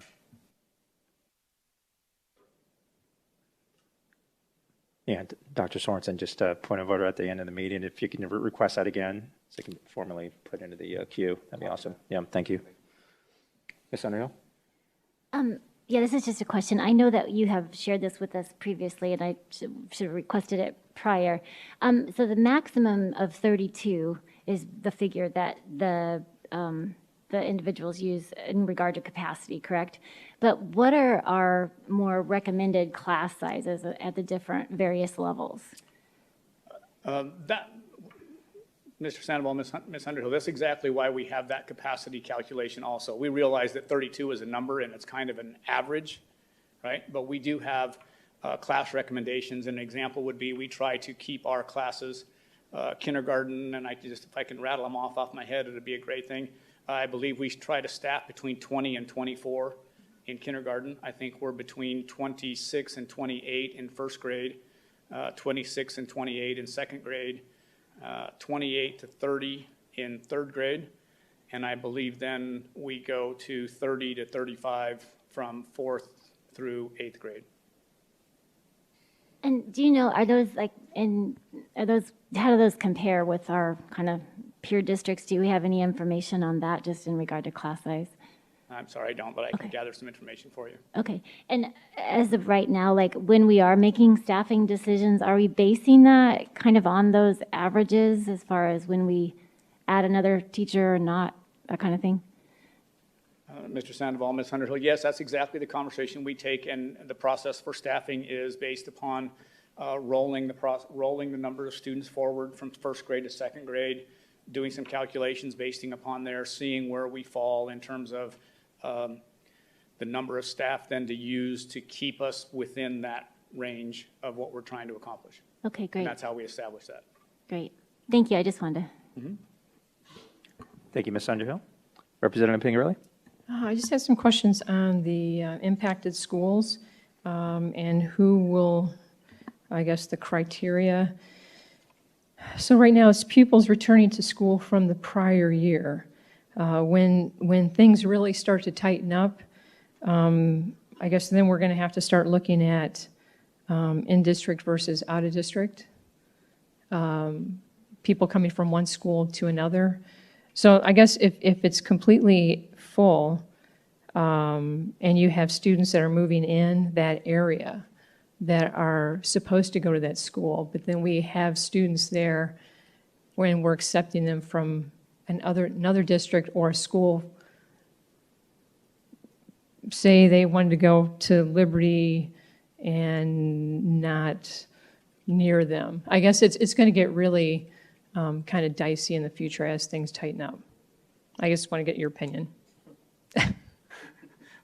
Mr. Sandoval, Representative Pingerelli, the answer to that question is yes. And that's why we track these processes. It's why we have moved to limit as much as we possibly can the movement into Liberty. I do have some information that I can tell you that we actually have more students moving out, in-district students moving out of Liberty than we do coming into Liberty. So we have, for example, and I just pulled these numbers today, there are about 139 students who are in-district students who try to go to Liberty, and this was, from last year, and we have 390 who move out of the Liberty area. So if we start this process of making students go back to their home schools, we need to be very careful in terms of where we're losing students and where we're actually gaining students in this process. Sunset Heights is very similar. They have, for example, they get 142 students who come into their students who are PUSD students who come in. They lose 443 that go out from their area. So we look through that, and yes, it's part of our calculation. We get it every year. We track it, and it's part of the decision-making we made in terms of closing those schools specifically to keep them keep us from having to manipulate or whatever it is, the staffing process as we use to keep the class sizes as close as what we can to our averages. Thank you. Thank you, Representative Pingerelli. Yeah, I think one solution is we need to pass a bond to more schools up there, right? So that said, when we take a look at, I think it's slide 9, which shows the exceptions. No. There you go. Perfect. Okay. Does it make sense when we talk about, and I'm glad that we're thinking of our most vulnerable kids, right? And then some of the other categories there. But what about our students with special needs, right? Or where, and I'm going to kind of paint this picture for you. So if there's a student at, let's say, Zuni Hills, special needs, but the capacity of, saying, Vistancia, is better suited for the success of the student, should we consider those students as part of these exceptions, if you will? And is that even a scenario, I guess, that we may have as a district? President Sandoval and members of the board, obviously, we have been working, and if you notice in the policy, it does say that we should establish capacities also for our special programs, special needs programs. The only school that would be impacted by this who has a special needs program, has a special program would be Liberty High School, would be the self-contained classes. Sunset Heights and Lake Pleasant do not have any of those programs. So closing those schools would not, to help enrollment would not be an issue. We place most of the students in ARISE or in ABLE, which are the self-contained, so we determine which schools they go to, and it's normally the one that's closest to them if they need some special needs. And so we're working closely with our special education department to come up with those standards also so that we can manage those numbers. And again, as part of the capacity goes, and especially in those areas, we are holding space for anyone who would move into the area who then would be able to go so that we wouldn't accept students all the way to the maximum, right? Because we would hold spaces in case someone moved into that area, especially in areas that are growing. Gotcha. No, thank you for that. And you talked about some of the new communities and how they'll naturally feed into Lake Pleasant. So does that include like the new North Point community up in Vistancia? Those kids will go to Lake Pleasant versus Vistancia? Okay, wow. And then you have a new community there on, I think it's like 99th Avenue, Lake Pleasant, that'll most likely feed either into Zuni or Park Ridge. The ones that, Mr. President Sandoval, the ones we're more aware of, there's one right on the corner of 95th Avenue. There's a D.R. Horton corner there across from the Walmart. That's right. It's about 400 houses that we're watching very closely, which will go into Park Ridge and make that one, which is why we looked at Park Ridge for a year or two, but in a year or two, Park Ridge will be looking at one of the closing schools too as that area begins to grow. Yeah, no, agreed. I think, as we continue along and discussions around our facilities utilization and, and this growth that we're realizing, in our northern schools, if you will. I think discussions, I think it's prudent to start having discussions around, I don't know if we need to take a look at, how we, realign our boundaries, et cetera, right? That would be a conversation. Yeah, I know, I agree. I wouldn't want to do that either. But also, and then discussions around, even, taking a look at the possibility of going out for a bond, whether it be, in 2022, or the following election year. But I think that's an area that we've always needed since I was elected back in 2016. And, we're seeing the impact of not being able to pass a bond. It's hitting us now. And it's always said if we don't invest now, the pain is going to be much greater later. So I think we're certainly at that point.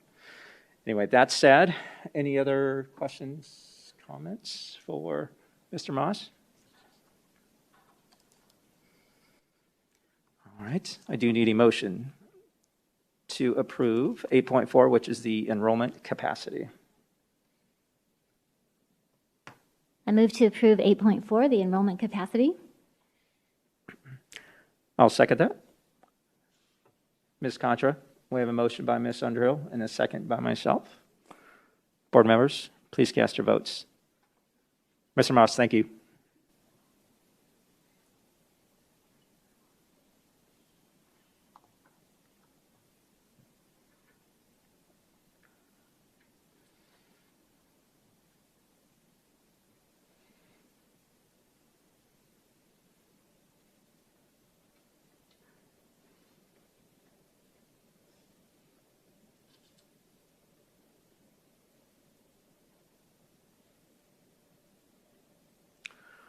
Motion passes 5-0. Thank you, board members. All right, moving on to 8.5, district hourly and special assignments salary schedule revision for homebound services. Ms. Vesley. Good evening. How are you? I'm great, thank you. Good evening, President Sandoval, members of the board, Dr. Reynolds, and guests. This evening, we have 2 items on our hourly and special assignments pay schedule that we have for your consideration tonight. They are highlighted in red. If you take a look, one of the areas that we have had a great concern with is our homebound services and the rate of pay. Homebound services are required by our district, and we provide those services to students who are unable to come to school due to medical reasons. They could be general education students, or they could also be special education students. There needs to be a certification from a medical doctor that shows the student will be out for a minimum of 3 months or longer. That could be cumulative, or it could also be consecutive. So we are required to offer a minimum of 4 hours a week. Many times with our homebound services, our teachers are doing those services after school hours and sometimes on Saturday. It does require our teachers to go sometimes into the home, or sometimes they can meet in a local area, such as a library, or a restaurant or a coffee shop, depending on the student's medical needs. Over the past several years, it has been very difficult to find appropriate and qualified teachers that are also content specific to provide these services for our students. I believe last year, Mrs. Lori Garcia, our special education director, also shared that we were in violation and ended up having to pay back over $300,000 to the Arizona Department of Education because we were unable to provide these services due to lack of teachers. We looked at the $40 an hour rate because that is the rate that we use for our related service providers. And so our request tonight, our first request on here, is that we would look at providing a $40 an hour rate for our homebound services for both general education teachers and special education teachers. If we scroll down a little bit, the second request on here is for our classified hourly staff. And there are many times where they will provide or have to go to trainings for their jobs. For example, we have bus drivers that attended trainings this summer that help provide additional resources and education in de-escalation strategies that we often might need for special education students. Sometimes these trainings are going to be offered on a weekend, on a Saturday, or during their non-work days. It has been the request that in the past we've had the rate of pay of $12.15 an hour, and it has been the request that we change that rate of pay to the individual's hourly rate of pay. So these are the two items that we have before you for your consideration and approval. Thank you, Ms. Vesely. Board members, questions, comments? Ms. Hill? Yes, I guess I just had a couple of questions for you. I see that there's two different things, obviously, that you're discussing that we would basically be voting on tonight and approving. The first of which was obviously the homebound, and I was wondering, could you give me a little bit more description about the job duties or the description therein? I mean, I know that the teacher would then go to the home or, like you say, a coffee shop, et cetera. Are they providing, I'm just trying to wrap my head around exactly what that looks like. You know, so if they are a special needs child, are they going to physically be helping them, that sort of thing? Or is it, can you give me a better idea of what their job description actually is? Absolutely. And we also have Mrs. Lori Garcia, our special ed director, that could probably speak a little bit more to this. Lori?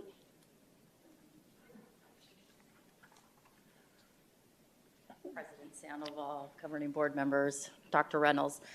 So for our special education students, it really depends on the severity of the illness. We do have several medically fragile students that aren't attending school. And so what that would look like for them, depending again right now, it may be virtual with a respite care provider at home and a teacher behind the scenes doing some response to different instructional, whether it's eye gaze. If we can go into the home, then the special education teacher is going into the home and doing instruction one-on-one. Also, we have related services provider that would be doing physical therapy, occupational therapy, speech and language. So really depends on what that IEP states, because we are trying to provide as many of those IEP services.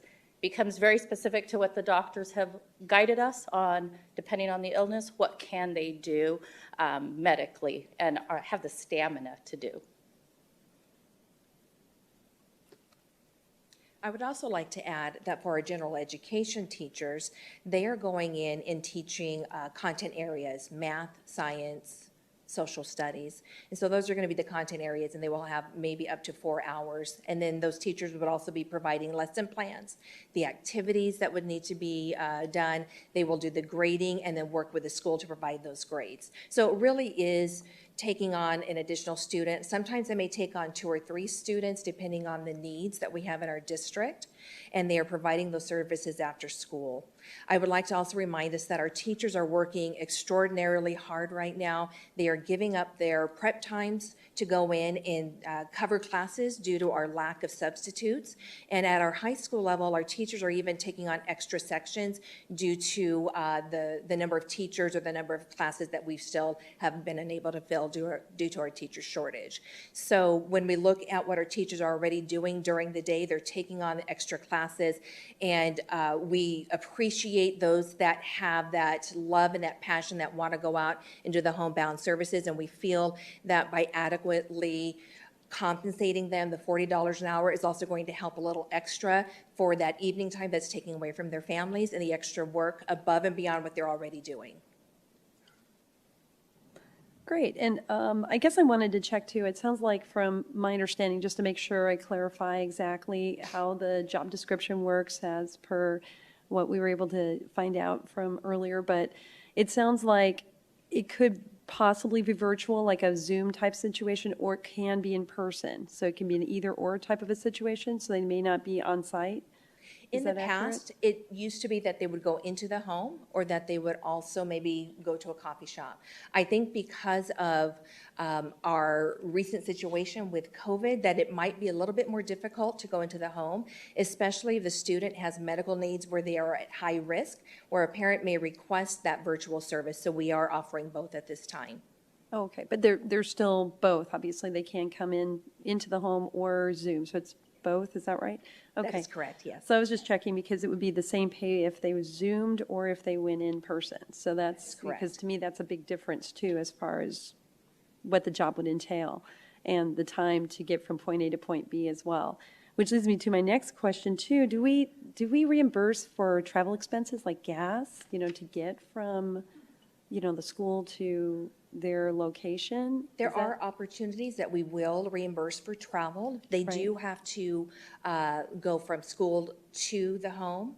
And then, Ms. Myers, please correct me if I'm wrong. Could you explain, or maybe I need to let you explain, what is it that they are able to turn in as mileage reimbursement? Thank you. President Sandoval, members of the governing board.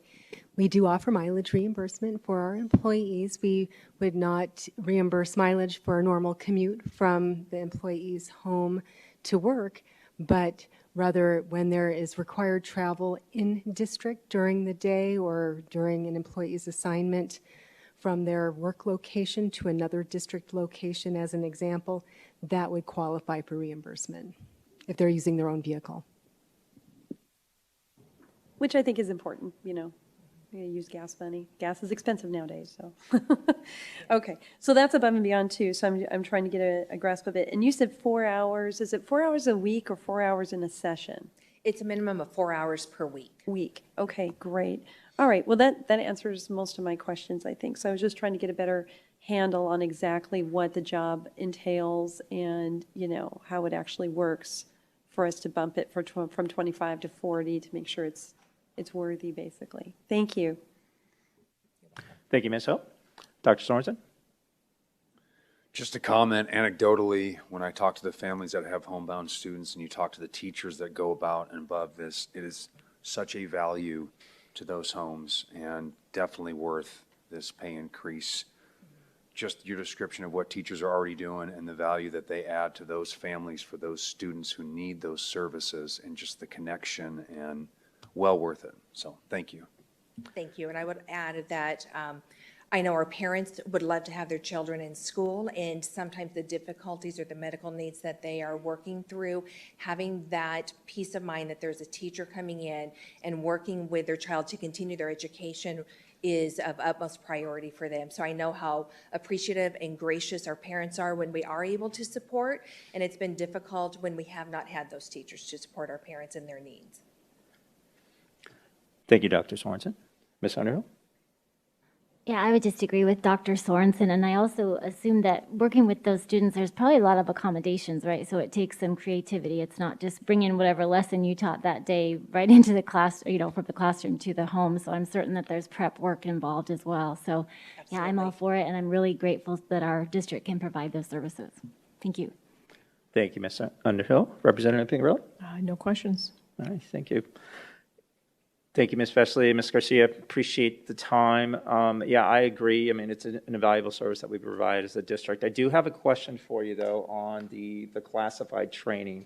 It specifically calls out on non-work days or non-working days, I believe it's. Let's see, non-work days. So what if, let's say, classified staff gets off at 3 and then the training's at 4 p.m., which is outside of the working hours? How does that work with this this line item and this compensation? We try to have the trainings during the work day. There are times where we have some individuals that are not able to attend, for example, our Wednesday afternoon PDs because they may be out driving a bus or they may be with students. I believe that if they were after work hours or on a Saturday, that I would expect that we would be able to pay this rate of pay as well. Perfect. It coincides with their current work that they're doing. It also coincides with the training that they will be using for whatever job that they have within our district. No, thank you for that clarification. I appreciate it. Ms. Myers? Thank you, President Sandoval, members of the governing board.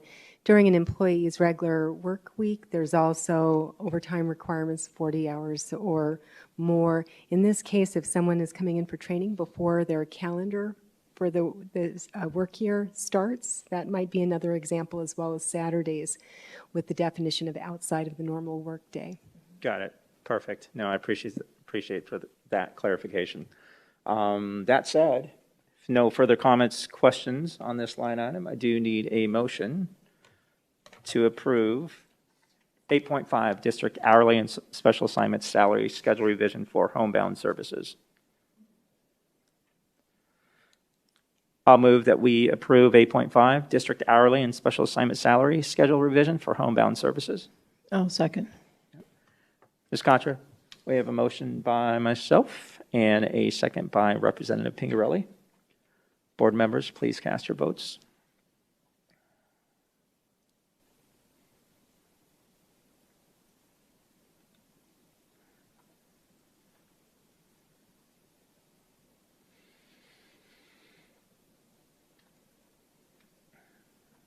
Motion passes 5-0. Thank you, board members. All right, moving on to discussion items. 9.1, health data update. Mr. Moss and Dr. Davidson.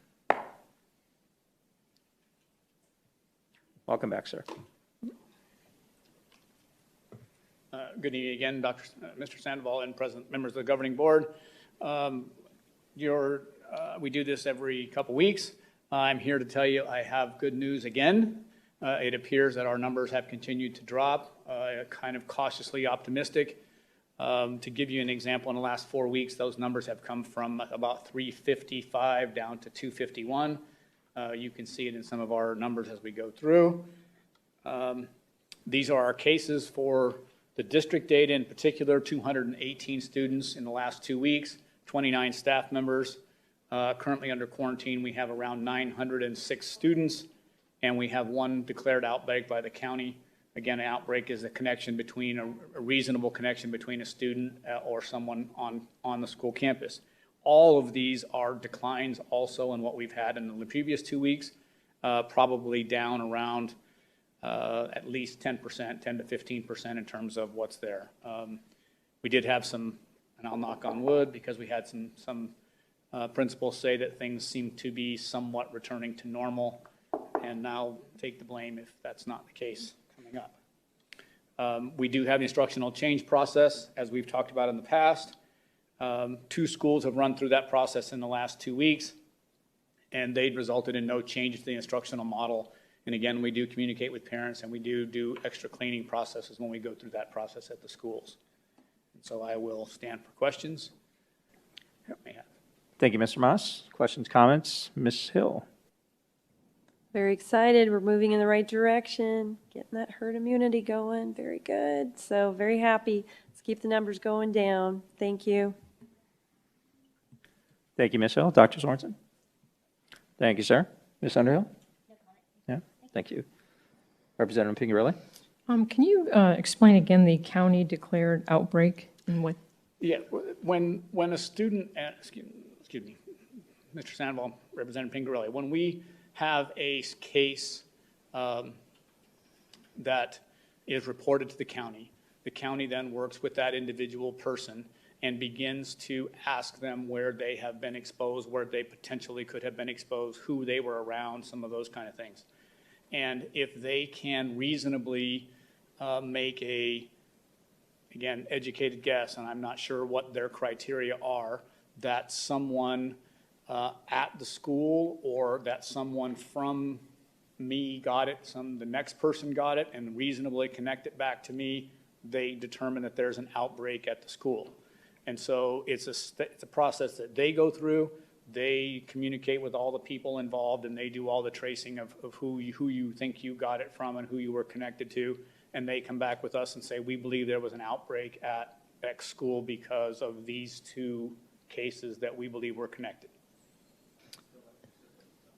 And then in terms of the quarantine, there was, what, 906 students? I think that was on the slide. So yes, that was that was out this past week? That is, if I understand the information I received currently, it's between 9/20 and 9/22, so that's just this current week. So we have kids that come on and come off depending upon how long they've been quarantined. Okay.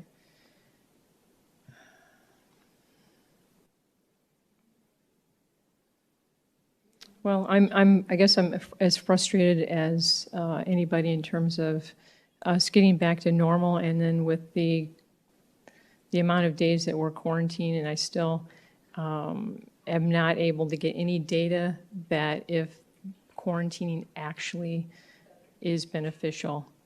So.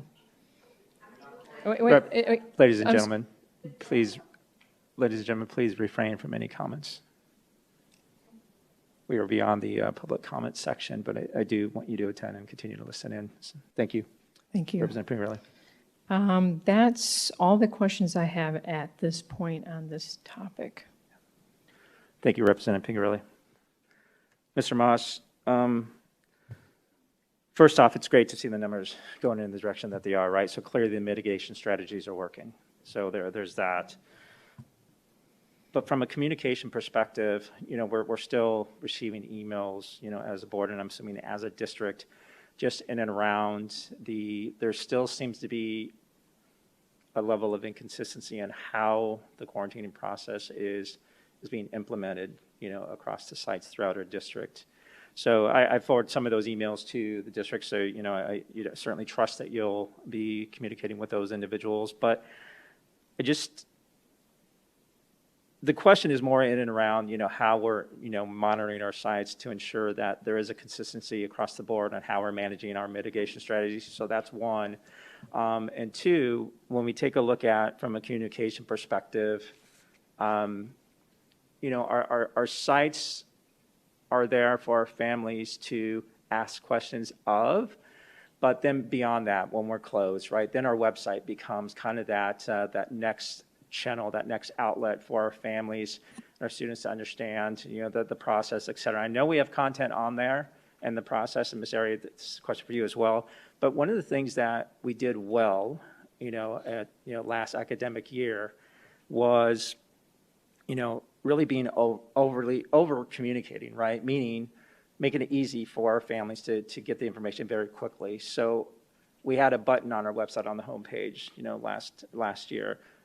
Either the website's cached in my system, I'm not seeing it if it's there now, but I don't see, a button that's on our homepage where it makes it easy for a family or student, community member, whoever, to just click on it, and then it takes them to all the process and procedures and what we're doing as it relates to mitigation and et cetera as a district. So that's more of a recommendation. If we can add that back in, that would be awesome, because again, it's another touch point on how we connect with our community. Ms. Ari, I don't know if you have any thoughts there. Or... President Sandoval, members of the board, thank you for that feedback. We do still have that on the home page of our website. I'd be happy to show that or provide that in a report, and we can certainly always take a look at moving it to a more prominent location, but it is in our right on our homepage. Gotcha. Yeah, no, that'd be great. Like I said, I mean, potentially the website could be cached in my system, so every time I go to it, it might be old information, so I'll refresh and look for that. No, but no, I appreciate that. Yeah, and those are the questions that I had as it relates to the again, the health data updates. And the only other comment I have, I know we've been working on, student learning, right? When our kids are out on quarantine. We were working on, with Dr. Bell, working on some solutions that I believe may be implemented today, where that learning is somewhat seamless when they're at home and not in person due to being quarantined. Is that the case? Yeah, we continue to work with our schools and our teachers and our administrators on supporting those students. But I want to keep us on make sure that we're staying on the health data update. We can provide progress report on that in a Friday report. Okay, I'll request that at the end of the meeting. Thank you. Last request on the district data, that the slide that we're on now is, so the prior slide shows a comparison from, I think, maybe 2-3 weeks out or prior. If we can we also show a comparison on these numbers as well? Week to week, week over week, that'd be awesome. All right, perfect. Any further questions, comments, board members? Ms. Hill? I guess I just have one more. my understanding is the data that we've been kind of requesting about getting more specifics from Maricopa County Health Department with regard to how many hospitalizations, how many deaths, the specifics as to, how bad really is it? Or the people that were even under quarantine, did they actually even get sick? I think from my understanding, it was supposed to come from Maricopa County Health Department, but they are not actually, either they aren't giving us this data or they are not tracking the data. Are we still requesting it? Kind of like that annoying, hey, we want the data. If you're not working on it, we'd like it, because that gives us more information too, because then we know, how many of our kids are actually getting sick. Are they actually ending up in the hospital? Those types of things. Or the ones that are quarantined, that's a biggie, because I think a number of them are actually healthy. And that would be a really good number to have.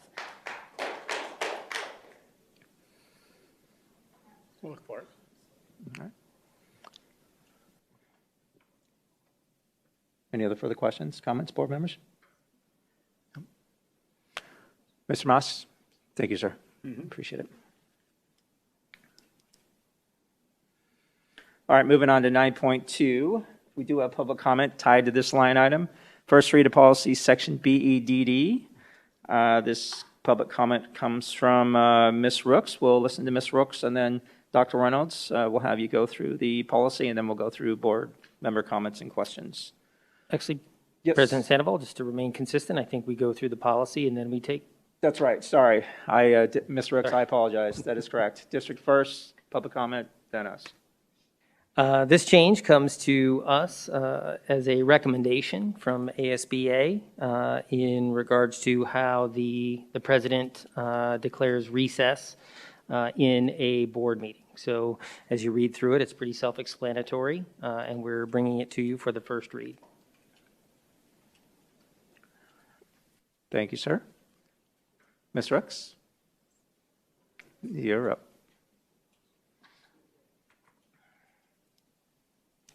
Hello again, board members, superintendent, and guests.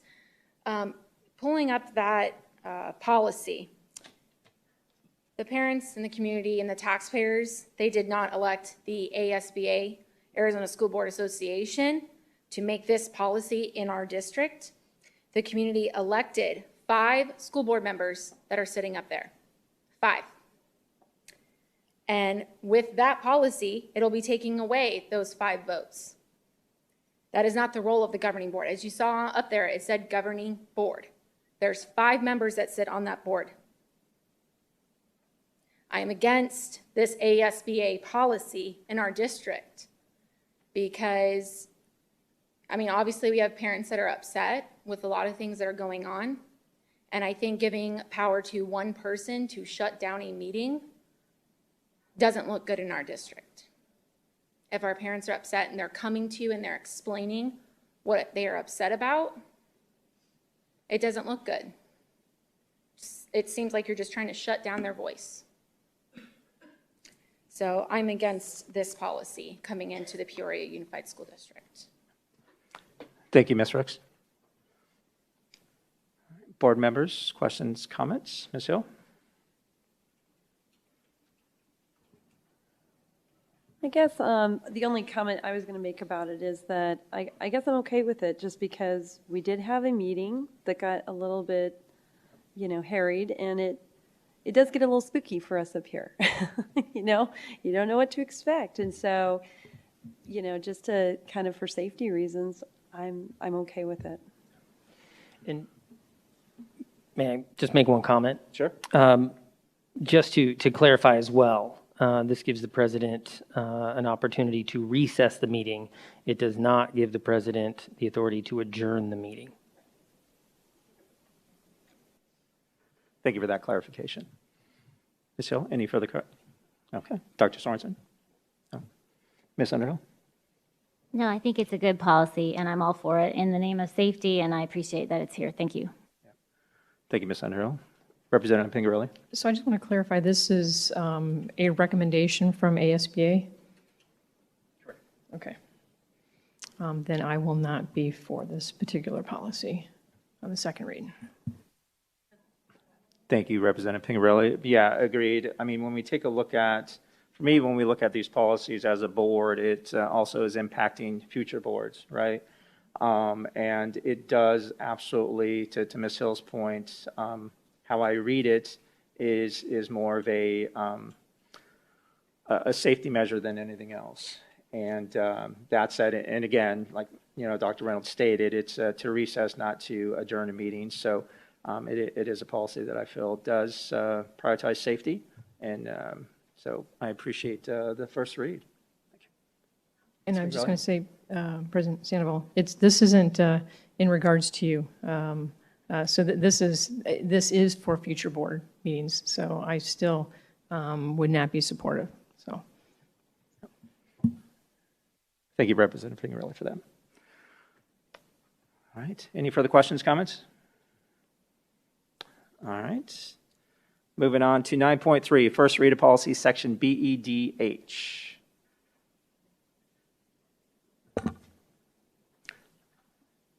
Dr. Reynolds. Thank you very much. If you can scroll, thank you very much. So if you look at, as you scroll through the alphabet there, you get to F, and it limits the ability for anyone to come in and attempt to sell or solicit any resources from us in a governing board meeting. There's an appropriate process for us to follow in that piece. So that recommendation comes as well from ASBA. Thank you, Dr. Reynolds. Questions, comments, board members? Ms. Hill? No comment. Dr. Sorensen? Ms. Underhill? No? Representative Pingerelli? All right. I don't have any comments either. Thank you, Dr. Reynolds. Moving on to 9.4, first read of policy, section JK. Dr. Davidson. Thank you, President Sandoval, members of the board, Dr. Reynolds. The three policies I come tonight to review as part of our first read, JK, student discipline, JKD, student suspension, and JKE, expulsion of students. These policies, as you can see, when you do look at them, we'll look at JK independently, is a Peoria unified policy. The information that is given to us and read tonight is twofold. Number one, House Bill 2123 was passed this past summer, which provided just a whole lot of information, as you can see, on how we're to handle students through kindergarten through grade 4 or age 7 and higher as it relates to student suspension.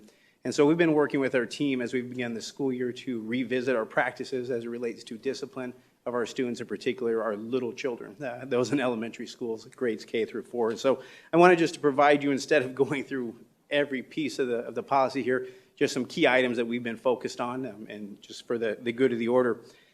Key takeaways, first of all, obviously the age of the student does matter here on suspension and discipline. We have to take a look at where did it occur, on school grounds or not. We have to consider the safety of not just the child that's involved, but those that may be around the student that's struggling. Certainly we have to look at, is the behavior preventing learning, not just of themselves, but others around?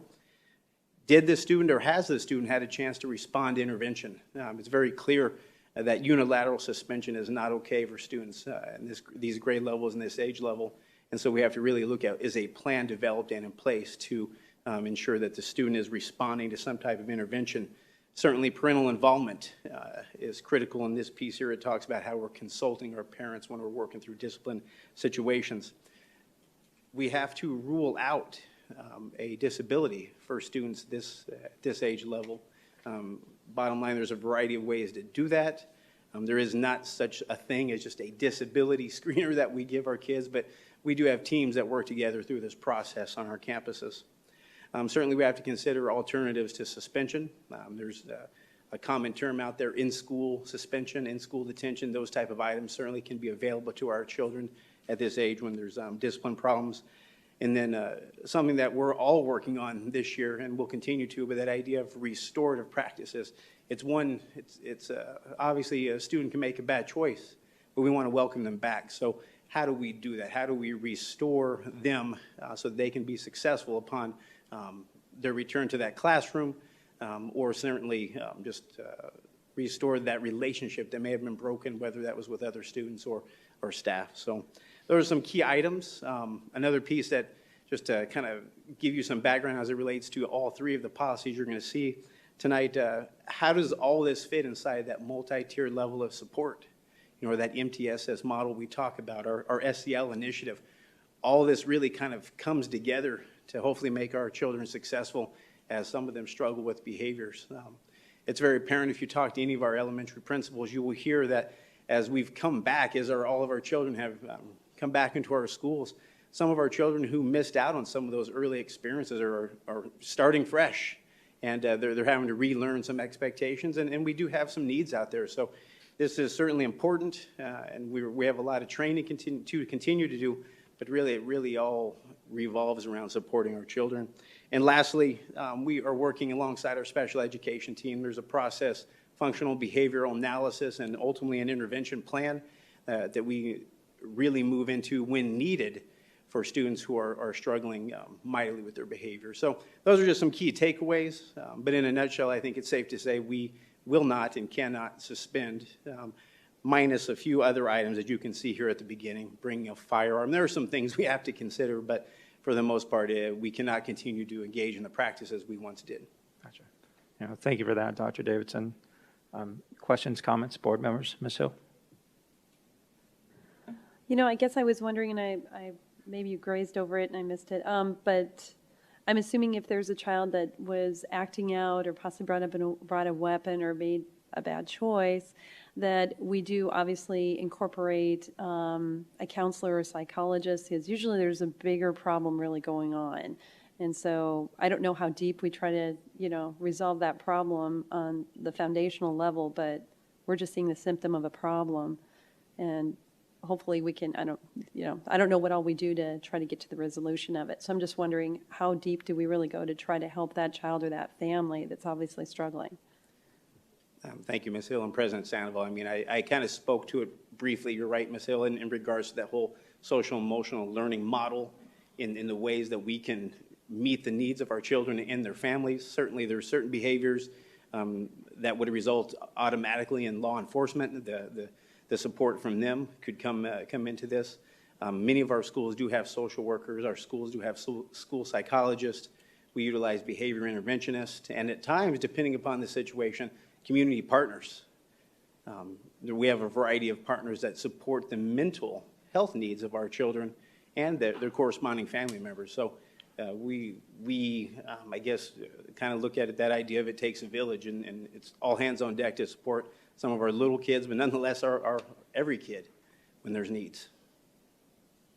Great. And I assume that we, you know, follow up with them as well. So even if they were over whatever issue it was and they seem to be doing better, I would presume that we still kind of, you know, check in with them every once in a while or have them basically on the radar to just make sure that they're still following the right path type of a thing so they don't kind of fall through the cracks again. Do we have something kind of set up in place for that? Yes, ma'am, and I would say it's individualized depending upon the needs of the child. That's where that behavior intervention plan comes into play. A common term is a check-in, check-out situation where students are assigned, as you've heard Dr. Reynolds speak to, that caring individual, so they know that they have an adult on campus they can turn to. So we have a lot of those relationships that are built to support the children. Excellent. Okay, thank you very much. Mm-hmm. Thank you, Ms. Hill. Dr. Sorensen? Ms. Underhill? Yeah. Representative Pingerelli? So I just want to be clear. So on only the 4 items, right, that's listed, that a student can be expelled?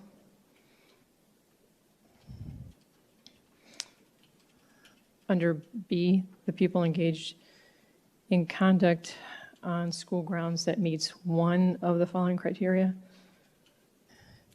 I guess,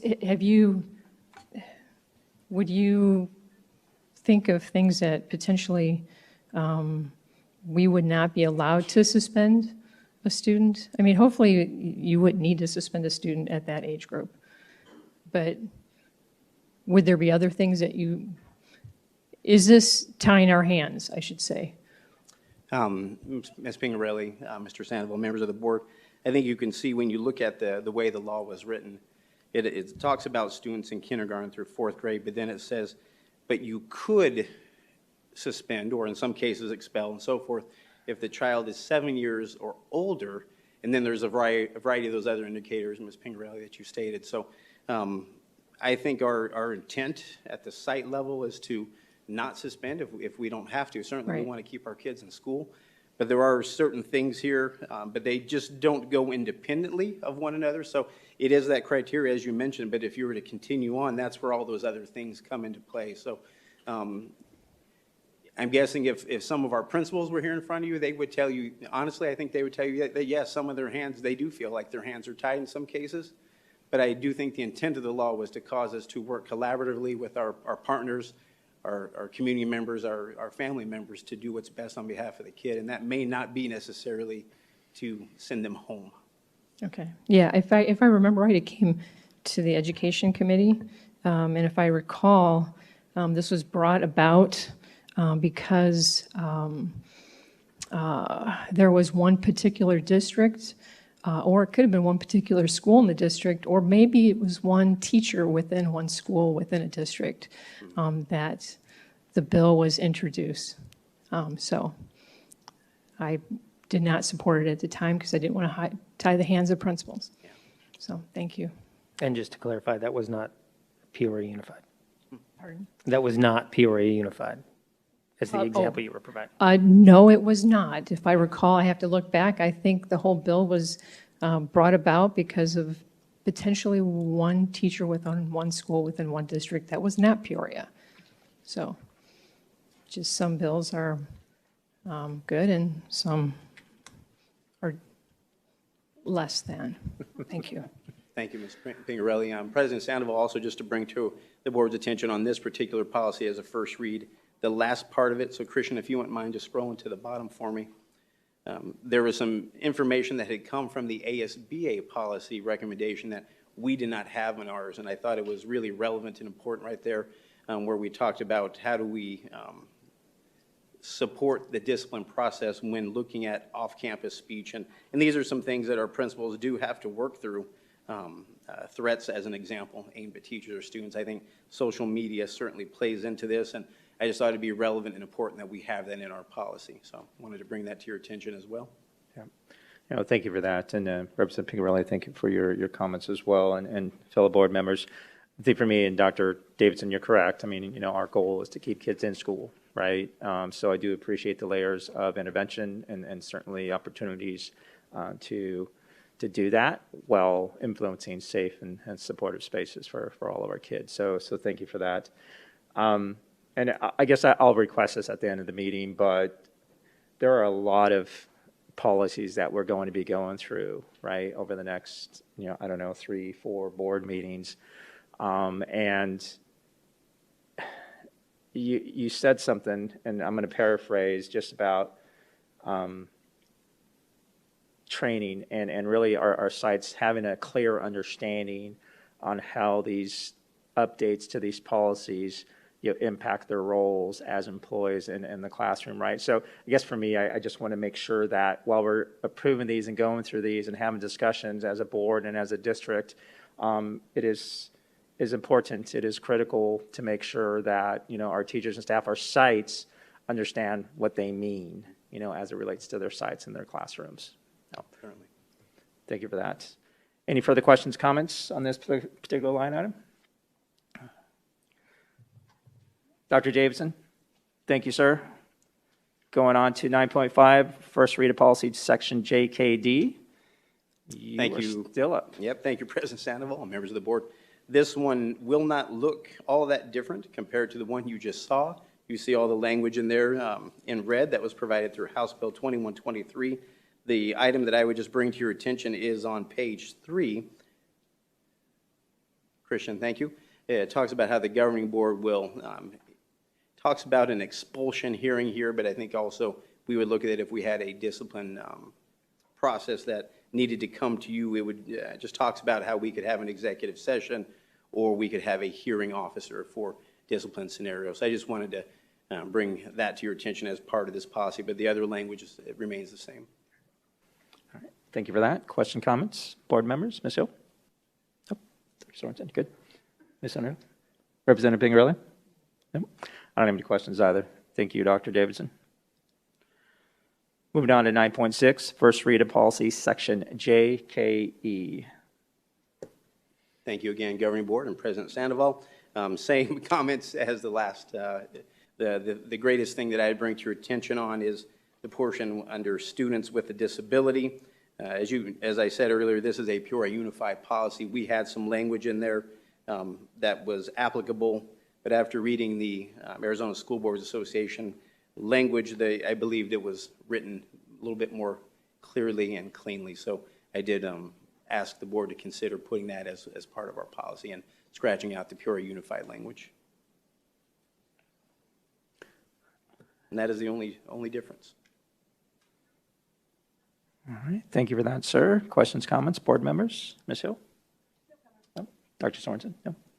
Ms. Underhill? Okay. Thank you. Thank you, sir. All right. Thank you. Appreciate it.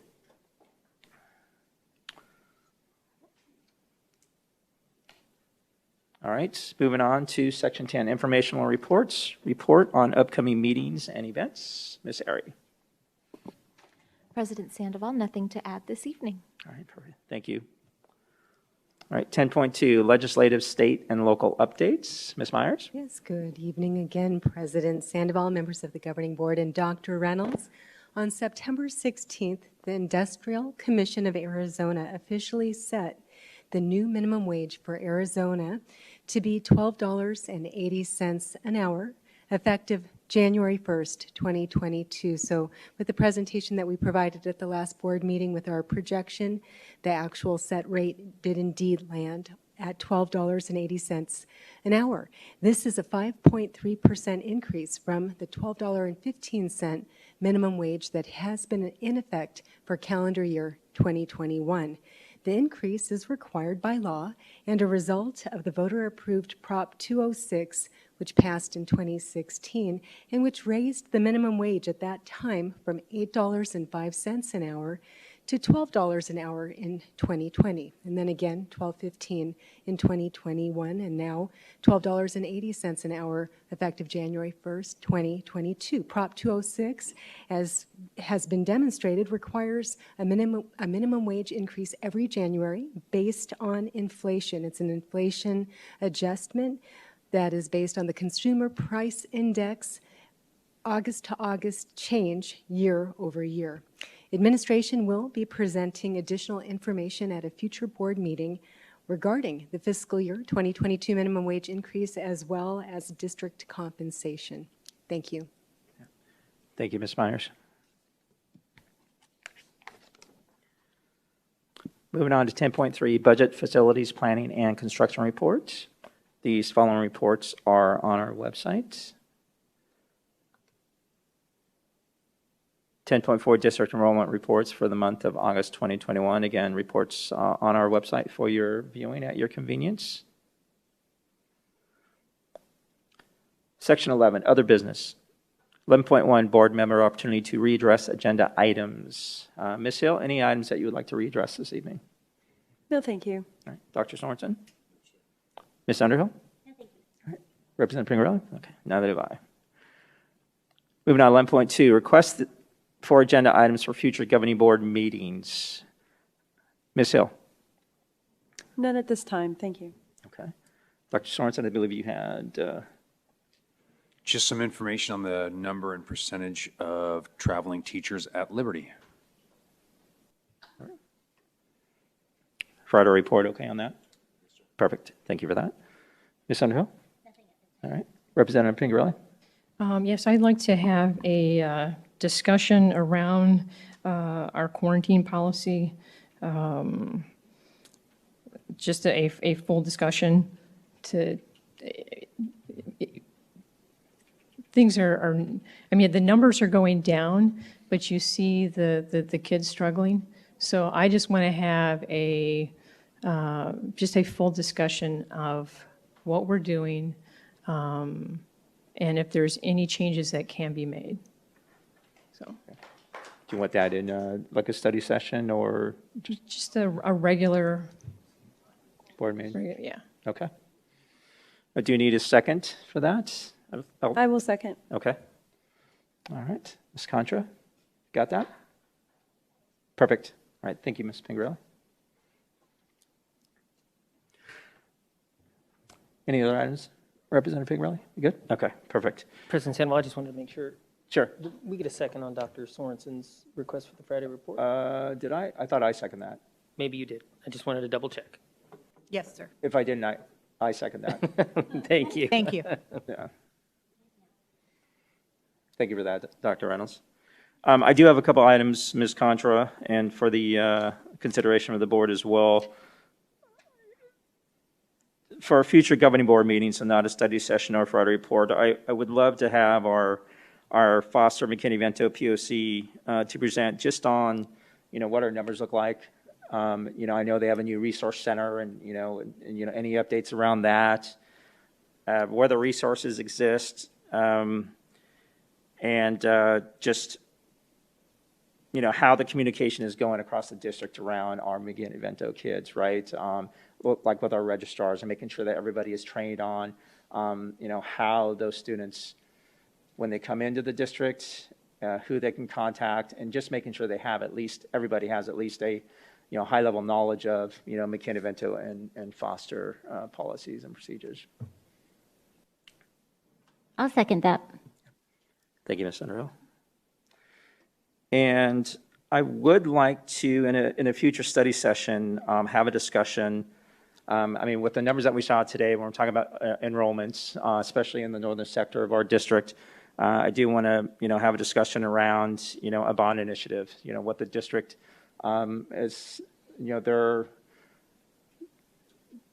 input and opinion on, what that looks like, what our needs are, and if it's something that, we should consider doing in 2022. I'll second that as well. Thank you, Ms. Underhill. And the last item, and this can be a Friday report. Ms. Contra, can we get just what our policy reads around our sweeps as well as student IDs?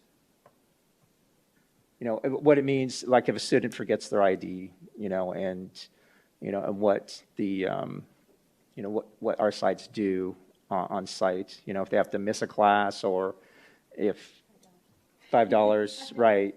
Just want to understand more details around the policies, around missing student ID. If you come on campus, you're missing your student ID, what do we do at a site level? So there's one. And then two, from a sweep perspective, what our policy is with our sweeps.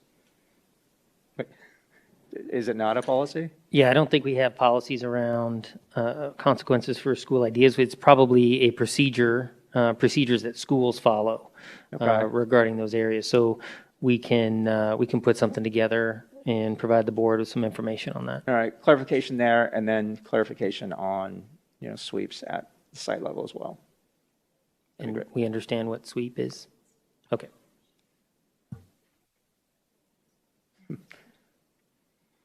I'll second.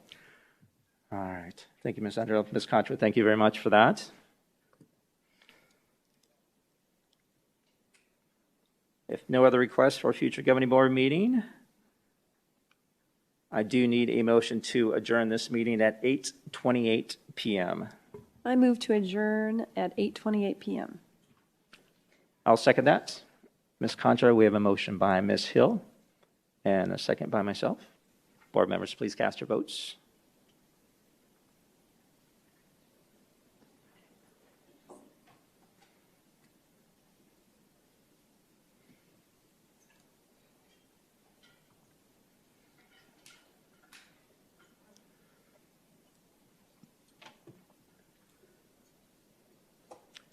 Motion passes 5-0. We are adjourned. Thank you, board members. Thank you, community and parents, teachers, staff for attending this evening.